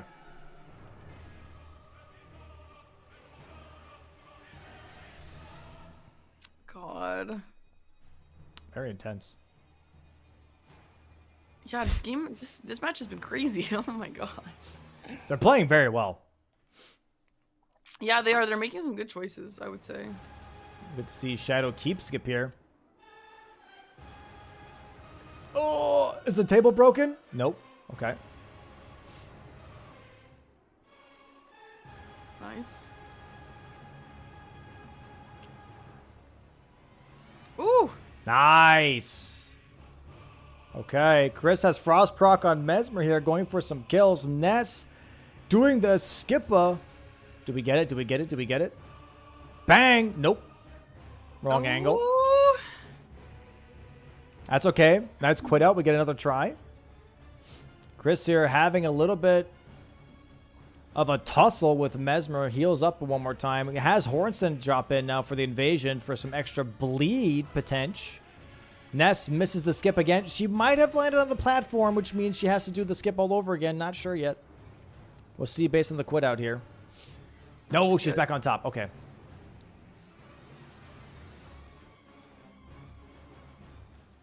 Chris not in phase 2 just yet. Skip out. There it is. Nice. Nice.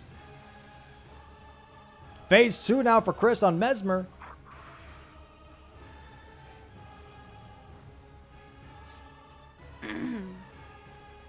Really nice fight from Chris here. Yeah. Really, really nice. Ness making her way to the hinterlands. Slowly but surely is getting there. Nice. Yeah. I think she's got some good plans going. I don't know if she's just gonna go meta or if... I mean, yeah, I guess she will. That's all she can really do right now. Just saw Chris has Claws of Night, by the way, as well. That's really good versus Mesmer. Might not look like it, but Mesmer is weak to slash and bleeding, so this is like a really good weapon. He just has a lot of levels in strength, is my guess.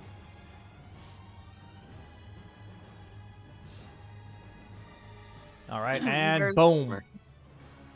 Nice Mesmer, nice Mesmer. Chris might pop the money here and then go for another split progress. I'm not too sure. I like this, though. Yeah, I imagine he'll be splitting progress. I mean, maybe make some more progress towards Romina or something, and then start splitting. Yeah, I'm really not sure. I'm really, really not sure. We'll see. Hornsent getting the chat. That was all for nothing, Hornsent. Your people still are suffering. What are you going to do about it? It's so funny when he like talks so much shit, but he didn't even do anything. Yeah. Like when he like doesn't even participate in the fight.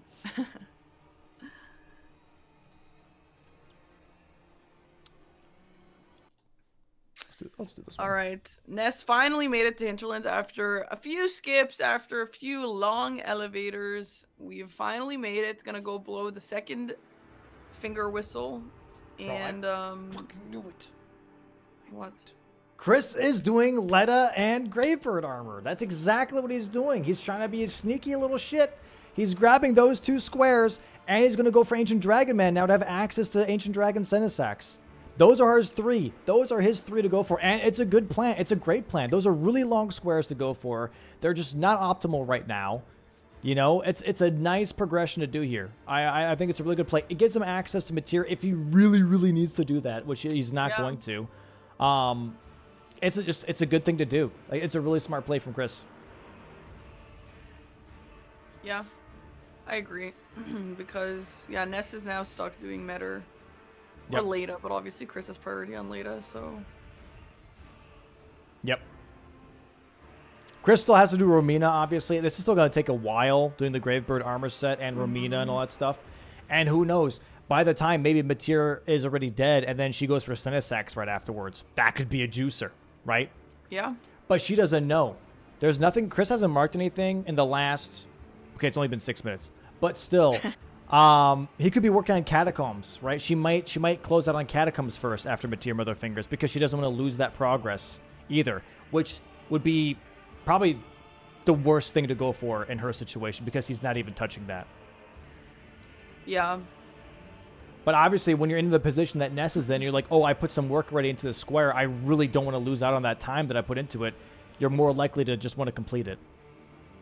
Right. Yeah. I wonder if her going for Catacombs was a good choice. I mean, obviously, for her, she was just trying to get progress towards it in case it does come back around to that one. But it was a little bit... Ooh, don't get killed here. Yeah, gotta be careful. Gotta be careful. Oh my god, these nerds. They're so annoying. Oh my gosh, nice kill, Chris. An almost kill, but... Dude, Night Claws, man. Good. Yeah, wow. Juicy damage. All right, Chris now has access to Ancient Dragon, Sinisax, and has access to South. I mean, he already did before, but now he has, like, all of South access. So if he needs to do Putrescinite, he's got it. If he needs to do Sinisax, he's got it. Last blow of finger here for Ness, and then she has access to Meteor. This is going to confirm to Chris that the Mesmer kill was really worth his time. Yeah. Where's she heading? I think first floor. I think she's split progressing towards Letta here. Oh no, she's going in reverse. She's going to be doing Jory Catacomb. Yeah, is that why would she do that? She thinks he's working on Catacomb right now? That's what I'm saying. Yeah, that's the thing I was just talking about before, right? Where you start to have like this paranoia of like, I don't want to waste time on this. I put already one Catacomb into this square. I don't want him to take it. She might just grab the Grace down south, then do Meteor Mother Fingers, and then immediately port south to do Jory. She has 2 bingos to block. Well, Meteor takes care of both of those. Just saying. Well, no, she doesn't. She only has 1 to block. No, she... Oh, yeah, you're right. Yeah, Chatter. She only has 1 to block. Yeah, chat. She only has row 3 to block. Yeah. Bozo. Yeah, I don't know why. I mean, yeah, I think what she's going to do is go in there and get the Grace for Catacomb and then come back out. Chris is actually going to go blow the finger. Chris is also split progressing now. Oh, is he going to die? Yeah. Oh, yeah, he's got to quit out here. Yeah, okay, she's not grabbing the Grace and porting back. Oh, I don't like this. I don't like this. Maybe she'll grab the one up there. She might grab the one up there and port out. I don't know. I really don't know. We got a lot of split progress here. Dude, this is right now, after Revered Ash and the drop talismans and Giant Lightning Ram, it's a game of chicken to show who's going to mark their square first, because it's going to show them what they've been working on. You know, like, oh, they're both trying to hide what they're doing right now. You know? Chris having some trouble with the skip here. Yeah. Okay, Ness, grab. Twice so far.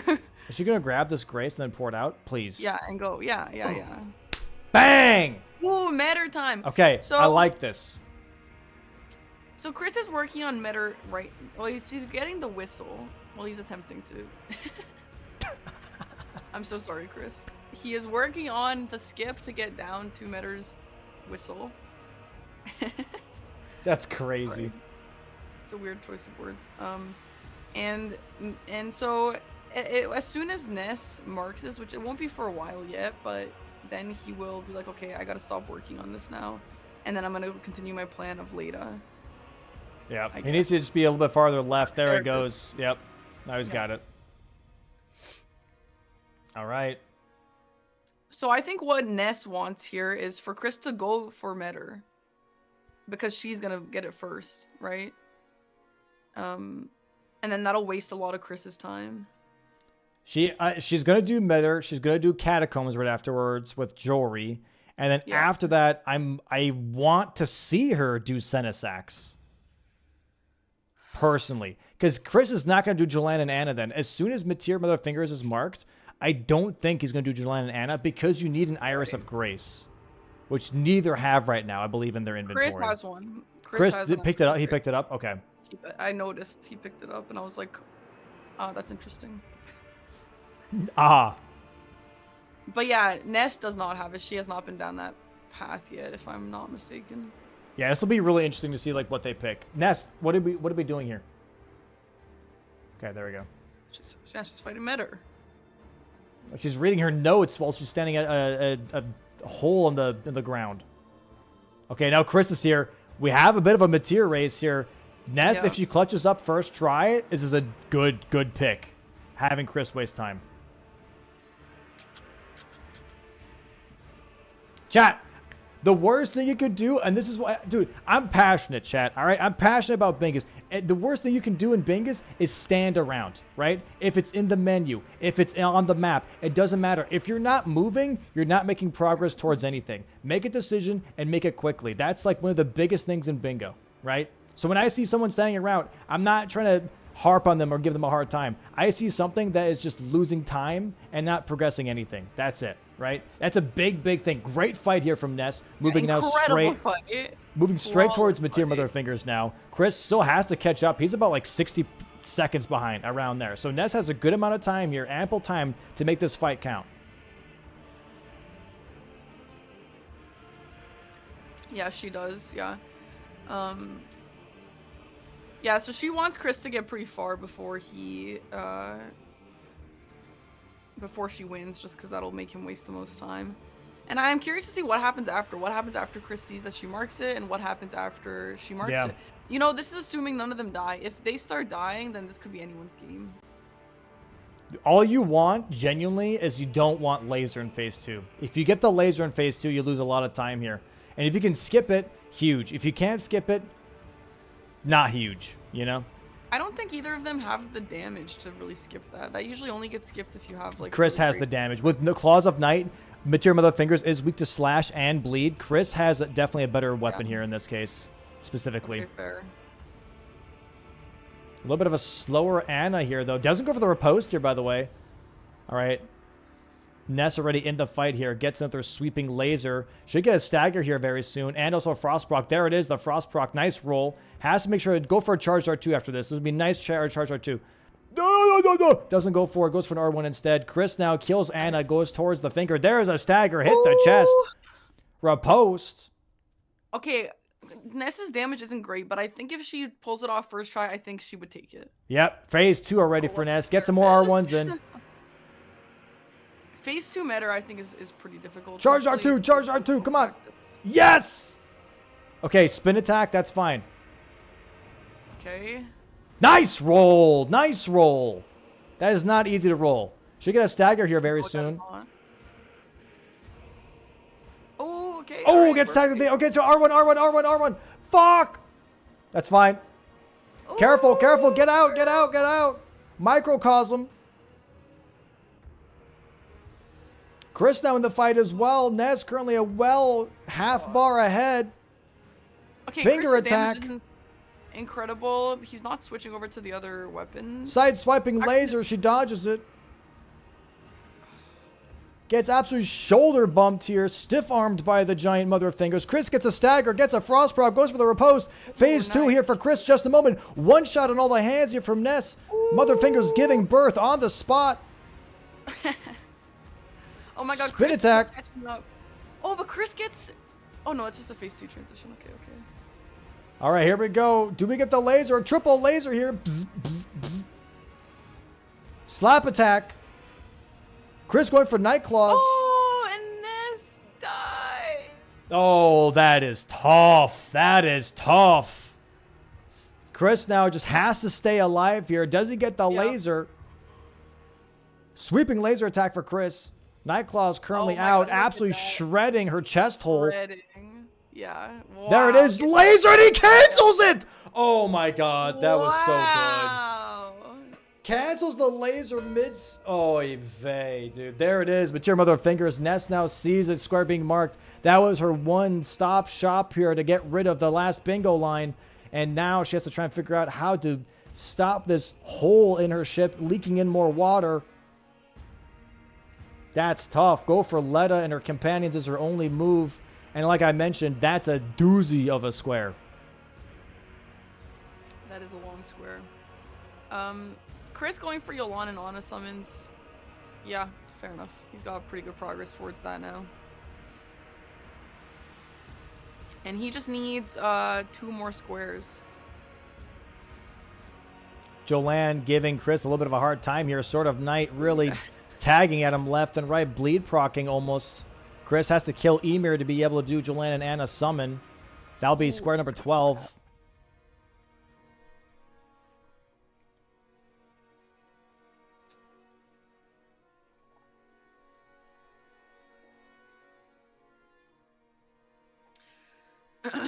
That fight was brutal. That was tough. That was tough.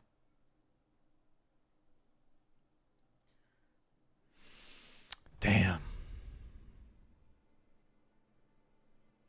Honestly, though, I feel like both players have made some really crazy decisions this game. Very smart decisions. I agree. I agree. All of them worked out, but yeah, I think this game has been really, really good. This is a fantastic DLC match for sure. Yeah. Chris missing some Savage Lion's Claws here. Emir is a devastating fight. You gotta hand it to him. And now Ness making her way towards Ancient Round. Going to try and catch up to some of the progress that Chris has made. This is tough. This is tough. Where do you bounce back? Where do you bounce back? I don't know. I think you just have to hope that maybe Chris has an incident or something if you're in Ness's position. Because, yeah, I do think Metter was her main hope of Chris wasting time on a square that he doesn't actually get. Yeah. Yeah.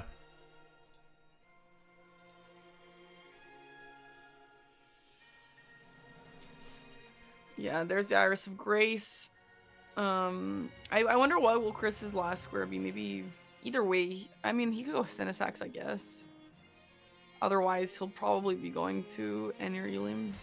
Yeah, he has literally anything that he wants. Literally anything he wants, he can go for. And that's why the position that Chris is in after that Material with her finger square is just so powerful. Ness is just in a really tough spot, right? Where she just has to just try and make the right guesses pretty much 5 times in a row. Yeah, which is tough. Yep. I mean, Chris could just go for like the most obscure square on the board, like PK, because he probably knows that Ness is not going to get that. But I don't know. That's a bit of a long one as well. I mean, I'm expecting Chris to go for Senesax personally. I think he's going to grab Jolene and Anna here, and then go for Senesax. I think that's my guess. Yeah.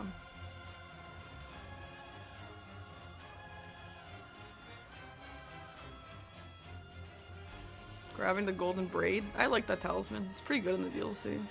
Yeah, yeah, specifically Radon fight. Yeah, with the with all the laser. Oh my god, it makes it so much better.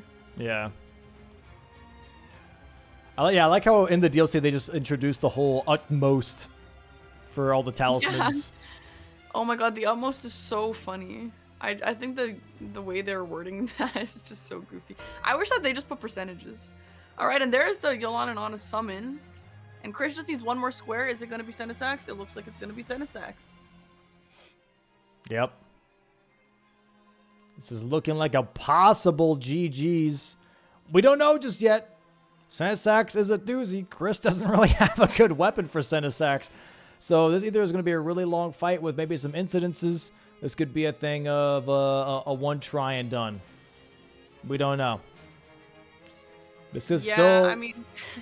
very optimistic, still very anyone's game. Optimistically speaking. I think what would have to happen here is Chris takes so long on Senesax that Ness gets every single square in the meantime. Yeah.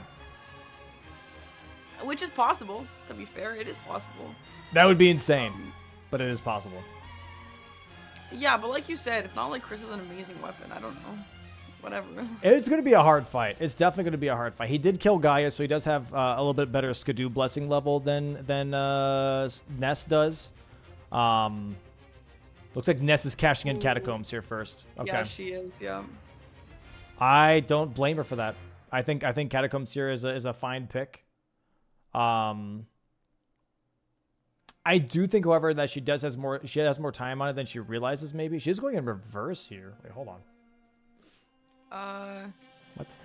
I don't think she is. Am I blind? Oh no, she had okay. I thought she had the grace that was like right before the graveyard like thing sticking out of the wall, but she had one a little bit farther back. Okay, never mind.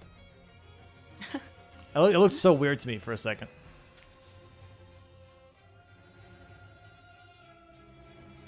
Yeah, Senesax time. This is gonna be really, really interesting. I do think this game has been really good. I think the decisions have been really interesting. I actually think this is one of the more interesting DLC matches that I've seen, just because the choices and like the square options weren't like there wasn't something direct that you'd want to go for. Yeah. And we had some stuff you want to do everywhere, you know, like lots of map progress, nice long game. And I think both players played pretty well. Obviously, they both made mistakes, but I think they both played really well. Chris here now moving towards Putrescent Knight. He's just split progressing, which, the classic. You're at 12 squares, you got 5 options. Do a little bit of each, you know. Yeah. You're currently at Costco just trying everything at every stand. You know, you're just gonna give the taquitos a try. You're gonna give the salsa a try. You know, just do a little bit of this, a little bit of that. Who wouldn't do that? Who wouldn't do that? Nice little taste Free test. Samples, my fave.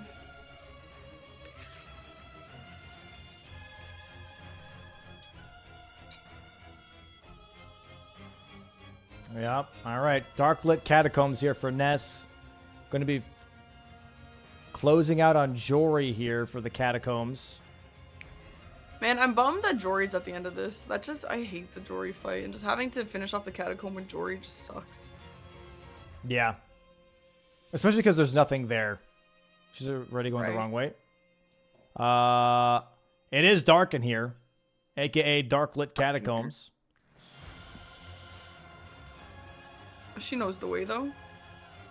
Hopefully we have the skips in hand as well. Oh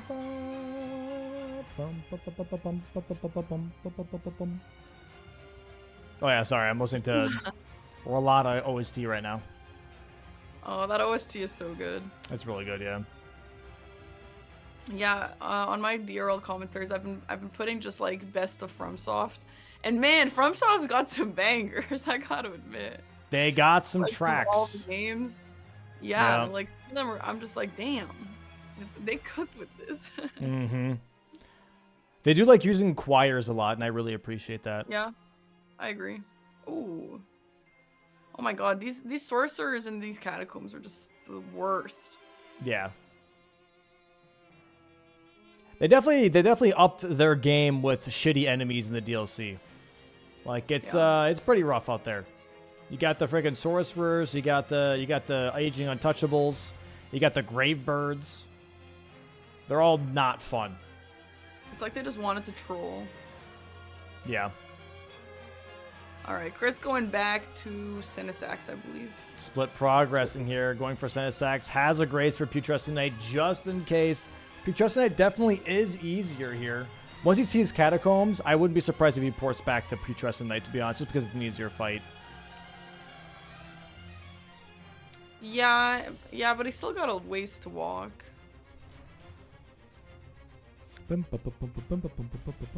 Yeah, that's true.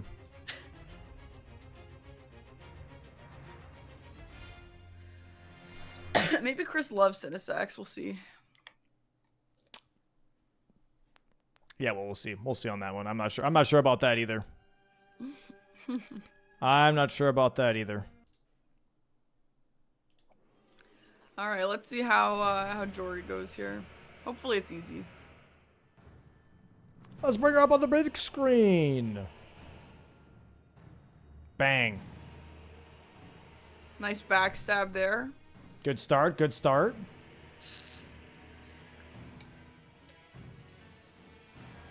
Nice. Cancels out the teleport again. Nice frost proc here too.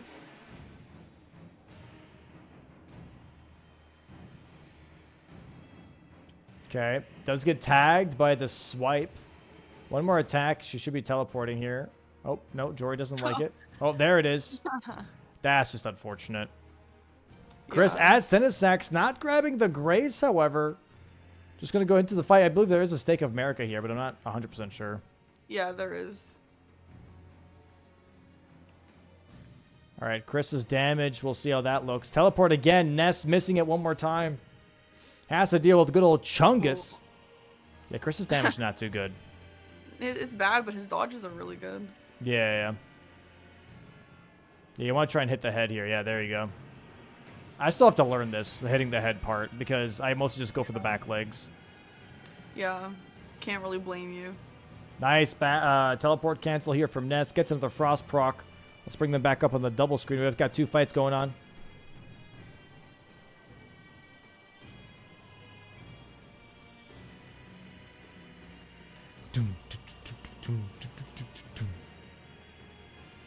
Okay, going for Night Claws here instead for some bleeding.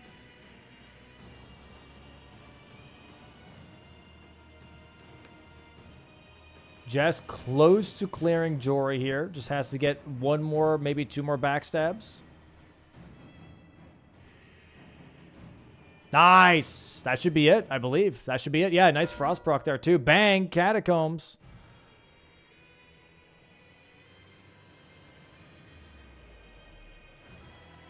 I'm heading to Putrescent Night. Maybe she'll start doing some split progress as well. Yep, going to Putrescent here. Chris having a pretty solid fight versus Senisac. Still has 11 flasks left for healing, which is pretty damn good. It's actually a really impressive fight. I feel like he knows this pretty well. Possibly from like rando races and stuff. Yeah. Would be my guess. It's definitely an annoying fight, but yeah, once you like learn like kind of like the pattern of how Senisax is, it's not too bad. It's just a long fight because you have to dodge so much more than what you're used to, you know? Right. Oh, fire! That's such a good attack. Might get a frost proc here. Oh, he already does. Never mind.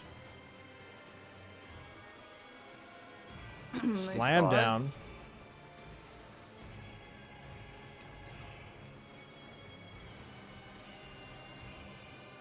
Ness still Headshot. making her way over to Putrescent Night. I mean, this is about to be over, but I imagine she would have started splitting progress. Yeah, good damage here from Chris. Really good Senisax fight. Really good Senisax fight. Nice dodges here.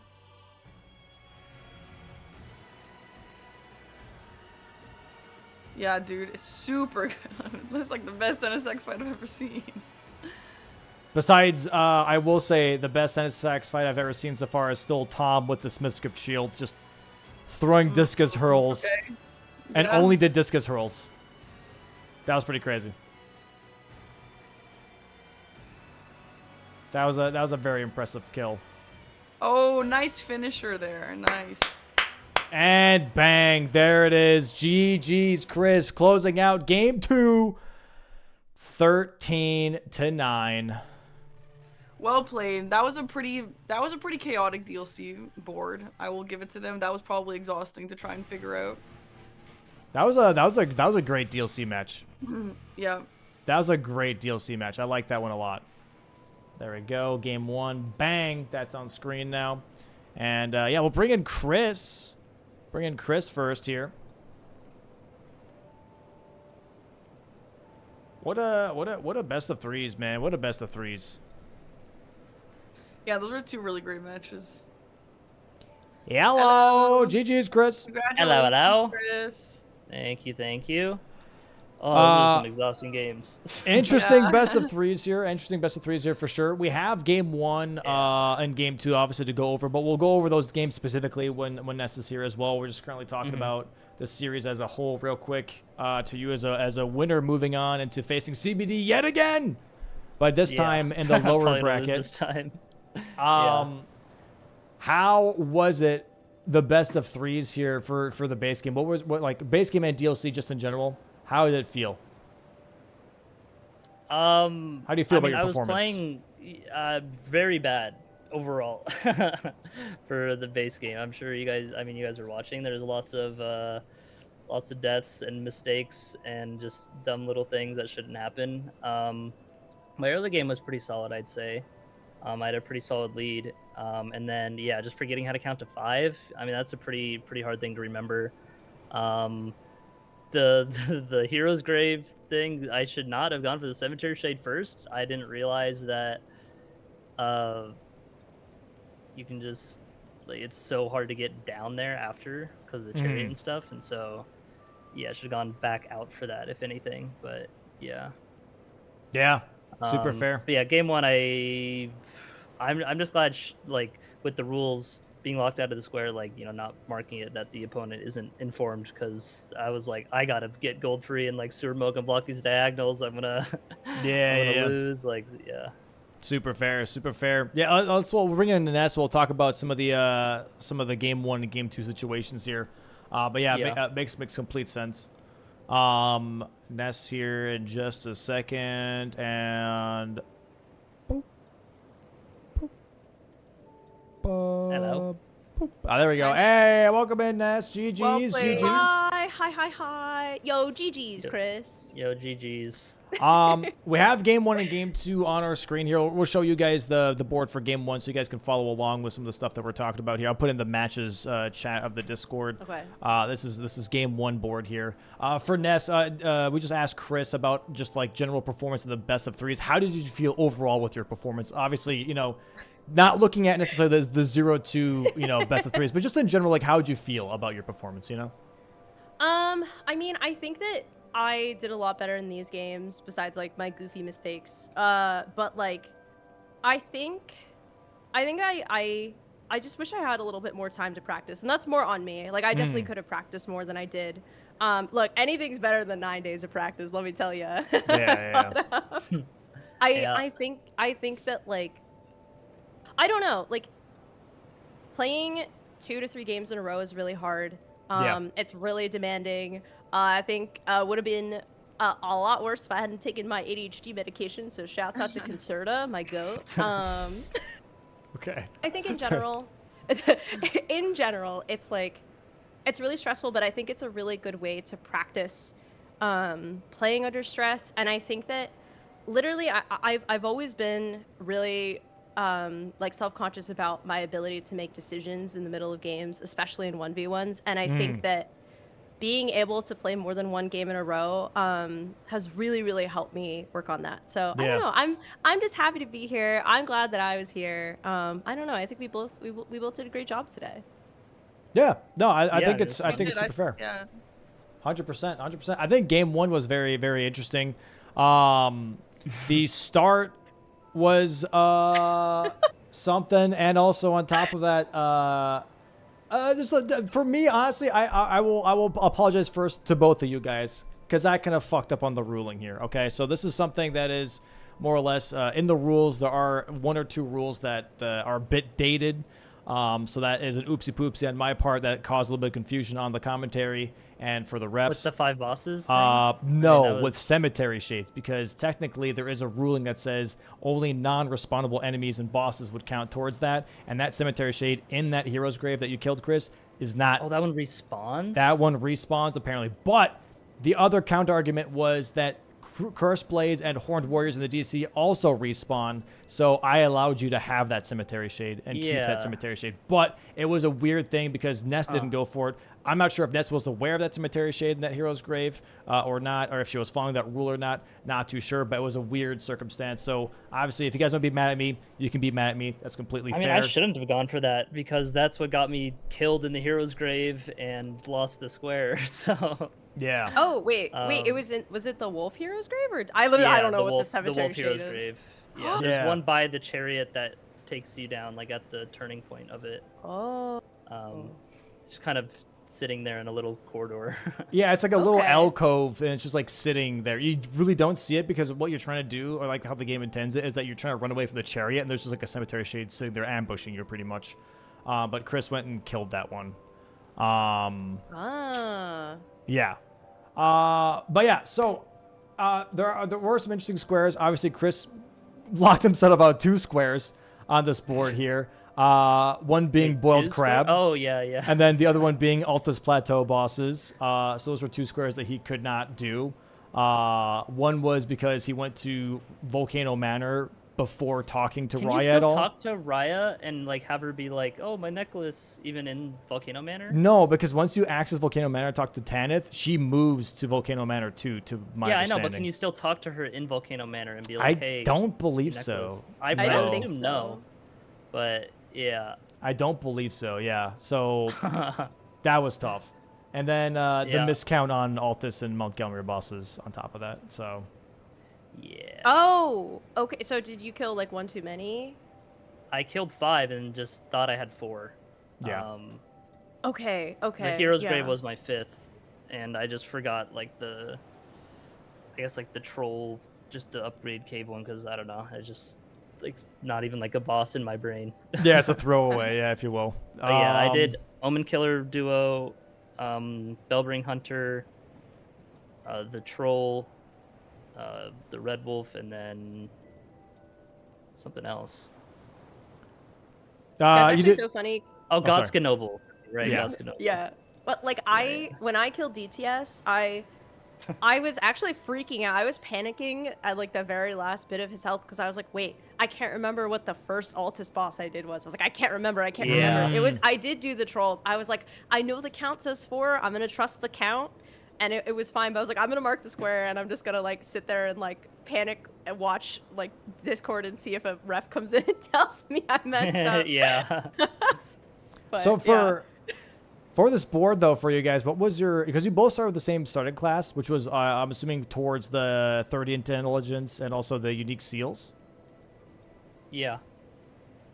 That's why I chose it. And it also, I mean, I think that's the Lizard Greatsword, which is like okay, but no, it was mainly for is already 15 int, already had a seal, so I didn't have to buy the one from Roundtable. And could just get the 2 instead of Volcano Manor a little bit, stuff like that. Yeah. Yeah. Yeah, I mean, it seemed like a chill class to start with, you know? Fair. Not super fair. I hate the Lizard Greatsword, though. I don't like Really? it that Why? much either. Yeah. I didn't good. realize that the R2 is like a stab. I thought it was like a, you know, like a stab. The stab is good, and it also shoots out a little forked tongue, like bleh. And then, Wait, that's really? like bonus Yeah, damage, yeah. and it also builds up status too, Mm, as well. So it's like a double hit. I guess I didn't get to say bleh when I was doing it, so that's my bad. I'm sorry. Yeah, guys. yeah. Yeah. I did a challenge run with only the projectile hit of it, which is really bad. But when you hit both hits, it's good. Like the bonus, especially for like status buildup and stuff. We did see in the early game here, by the way, as well from you, Ness, that you did do the Omen Killer Miranda fight, and then a Memory of Graced out. Was that because you were just really worried about, like wasting too much time on it and possibly getting tagged out? Well, I was poisoned, and I only had 2 flasks, and I was like, ain't no way. I was doing like poopy, stinky damage. I was like, there's literally no way I can kill this before I die from poison. What was your weapon level at that time? Was it 9 or 12? Might have been 12. I think yeah, I'm not sure. It was. I think it was 9. It was 9 or 12. Yeah. Yeah, once I got I think like 3 seals, 30 int, I just like leveled up my weapon to +9 and was just using the Nox Flowing Hammer. Yeah, I wasn't sure if the hammer was good. I noted it. I was like, I know Tom used this one time, but I don't know if that's. I don't think that's a good. I mean, like metric for base game, like anything like max level is like gonna be good. And hammer weapon classes are like really good. They do big poise. And the L2 on it can be good sometimes too. It does a lot of like hyper armor damage, I guess. So it flinches things. Has some range as well. I got an insane drop from the Liurnia Knight, or excuse me, Liurnia Knight. He dropped the Iron Greats. I think that was a chance drop. I'm pretty sure, right? Because I don't think he normally drops a weapon. Which one?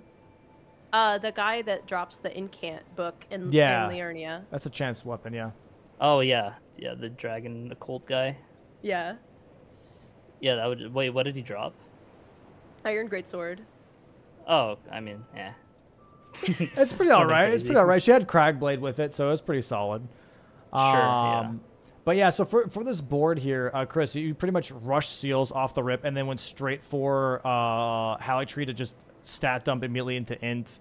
And we're, I'll say, like very, very early game focus. Was there anything specific that you're looking for to like maybe rush, or were you just trying to get those rush squares out of the way as soon as possible? Yeah, there on that board, there really wasn't much rush stuff.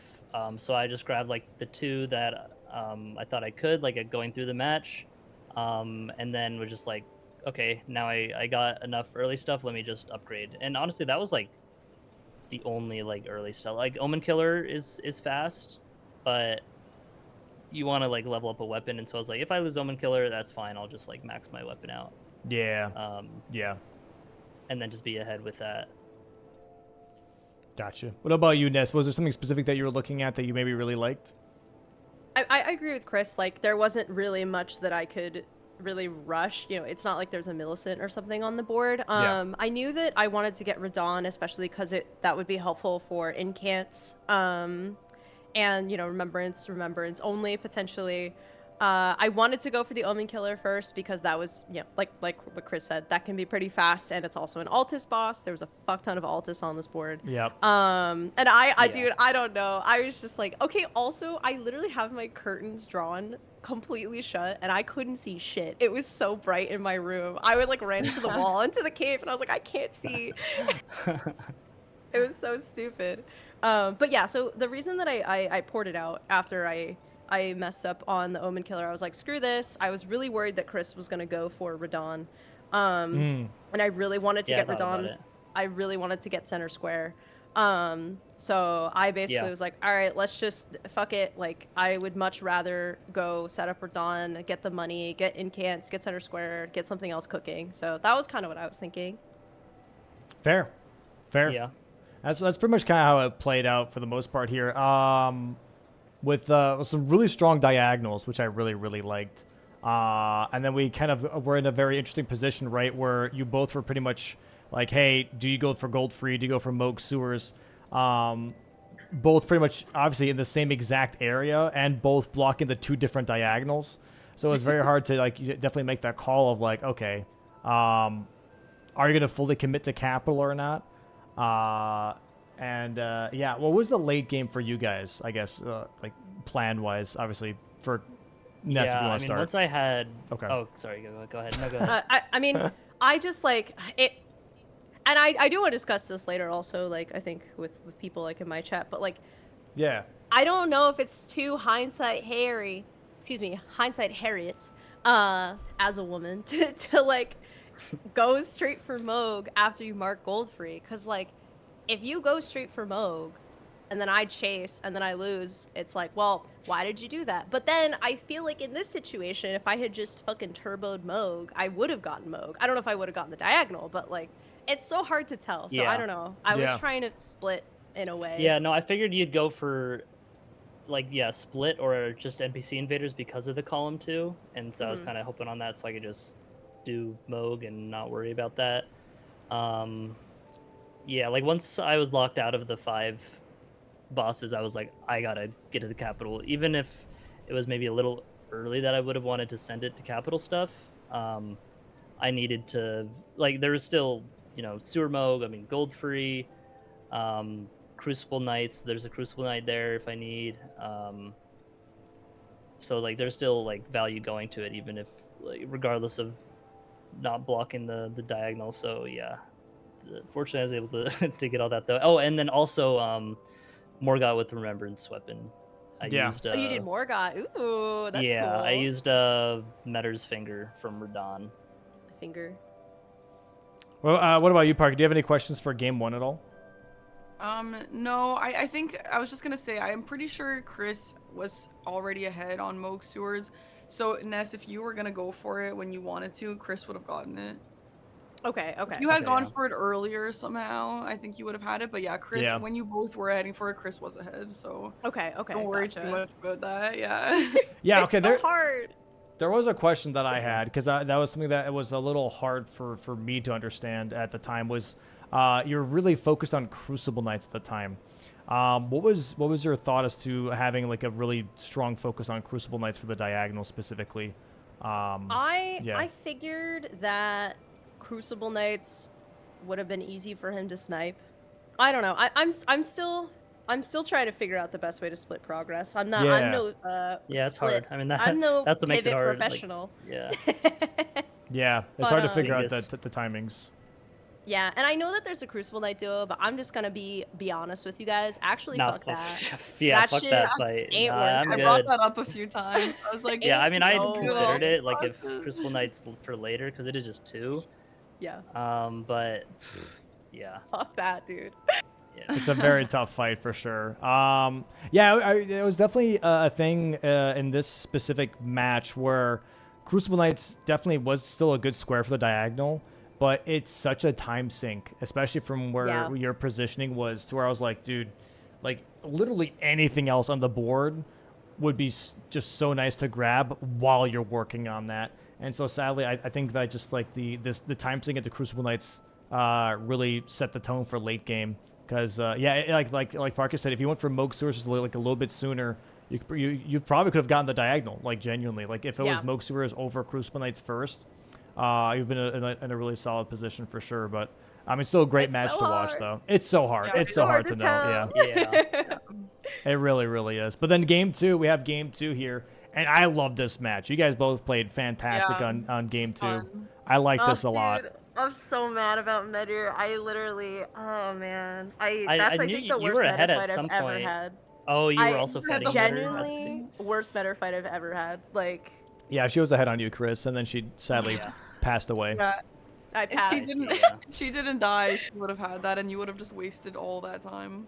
Yeah. Yeah, well, it would still got me a bit of progress towards, like, Yeah, I guess, it would have, Senesax. but- But, and, like, would you have gone to Yolan and Honest Summons right after Medir to just, like, finish it out?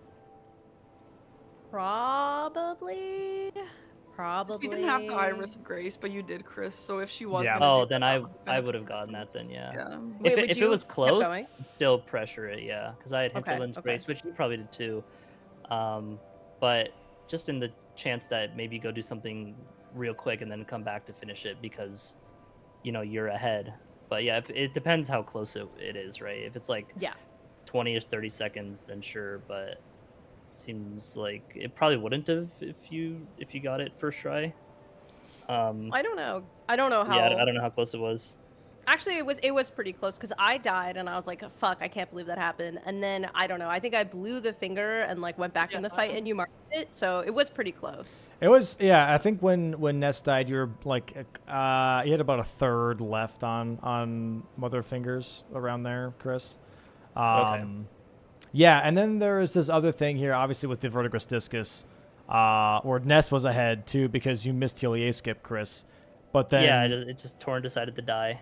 It was too dark in my room. I couldn't see. Ness ran what off the happened. ledge as soon as she took the teleporter for Verdigris and died to gravity. So I then, lied. For that. Bro, Yeah, dude. that's so unfortunate. So I was unfortunate. like, well, I slow rolled it and I was like, okay, Chris must not be going for this because he should have marked it like a minute ago, probably. And then I poured it in. I couldn't see, but I was like, whatever. I'll just like, I think I just moved the stick wrong, and then so I was falling, and I was like, fuck, and it stressed me out, and I didn't quit out fast enough, and then he marked it, and I was like, I deserve that. I deserve that. yeah. That was a bummer. I mean, I think you obviously still could have won in multiple different ways after that, but that did set the pace a little bit for the few first squares. Yeah.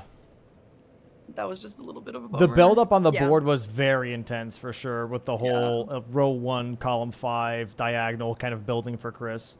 Was definitely hard to kind of bounce back from. But I mean, hey, you did a great job because obviously you kind of were in a bit of a position at some point with row 4 because Chris had to respond to that, right? Which is a really nice row. I like that a lot. I think overall this game was very well played from both of you guys, making really good calls in general. Chris, what was your late game plan? Because for a moment there, it looked like it was Letta and Gravebird armor set, but then you did decide to go for Mateer Mother Fingers instead.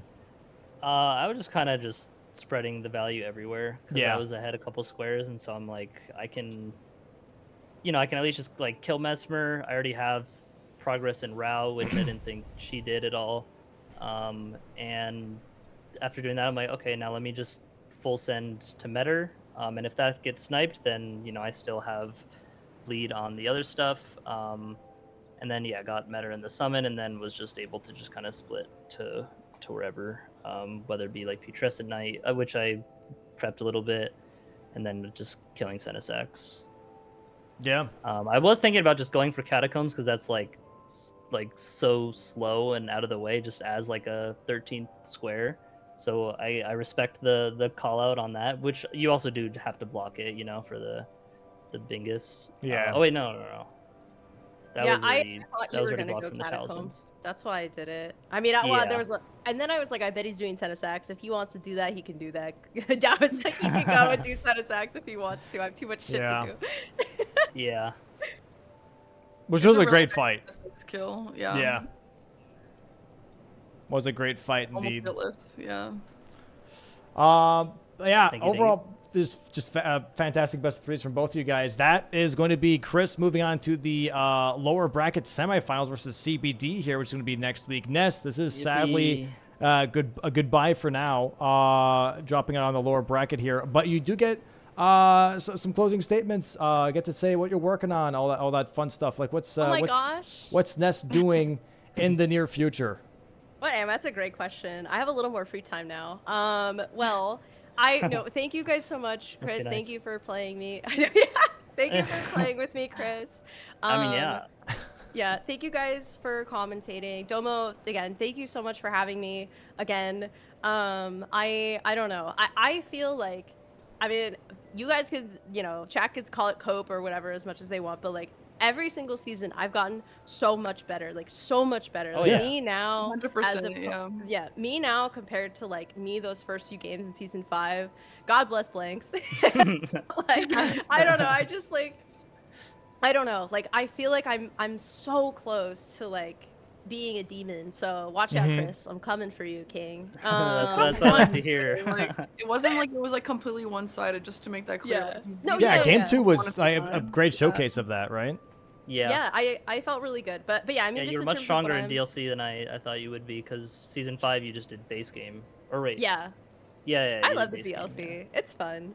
Yeah, okay, it's fun. I'll stop yapping in a sec. But yeah, I don't know. I do Elden Ring stuff. Yeah, I'm streaming Nessunetta. I get to play Pokemon Pokopia again on Sundays, which is kind of exciting. huge. Shouts out. I don't know. I'm also learning how to speedrun Sekiro. So yeah, I'm doing a lot of stuff, and What obviously category? more Elden Ring. Sure at any percent. Yay. It was like glitchless, right? I'd assume. Yeah, glitchless. Okay. Huge. That's my goat. That's my It's goat so category. fun. It's really fun. But yeah, yeah, you have to beat Parky's time. Oh my god, I want to be on the front page. It doesn't need to be number 1. I just want to be on the front page. So we'll get there. Fair We'll enough. get there. But yeah, thank you Sounds guys so great. much. I appreciate it. Thank you, chat. Thank you, everybody. Yay. Yeah. No, thank you so much for playing. It was, again, a great best of threes. Really fun to watch. I very much like the DLC match. There were some tough decisions to make, but there were some great decisions from both of you guys.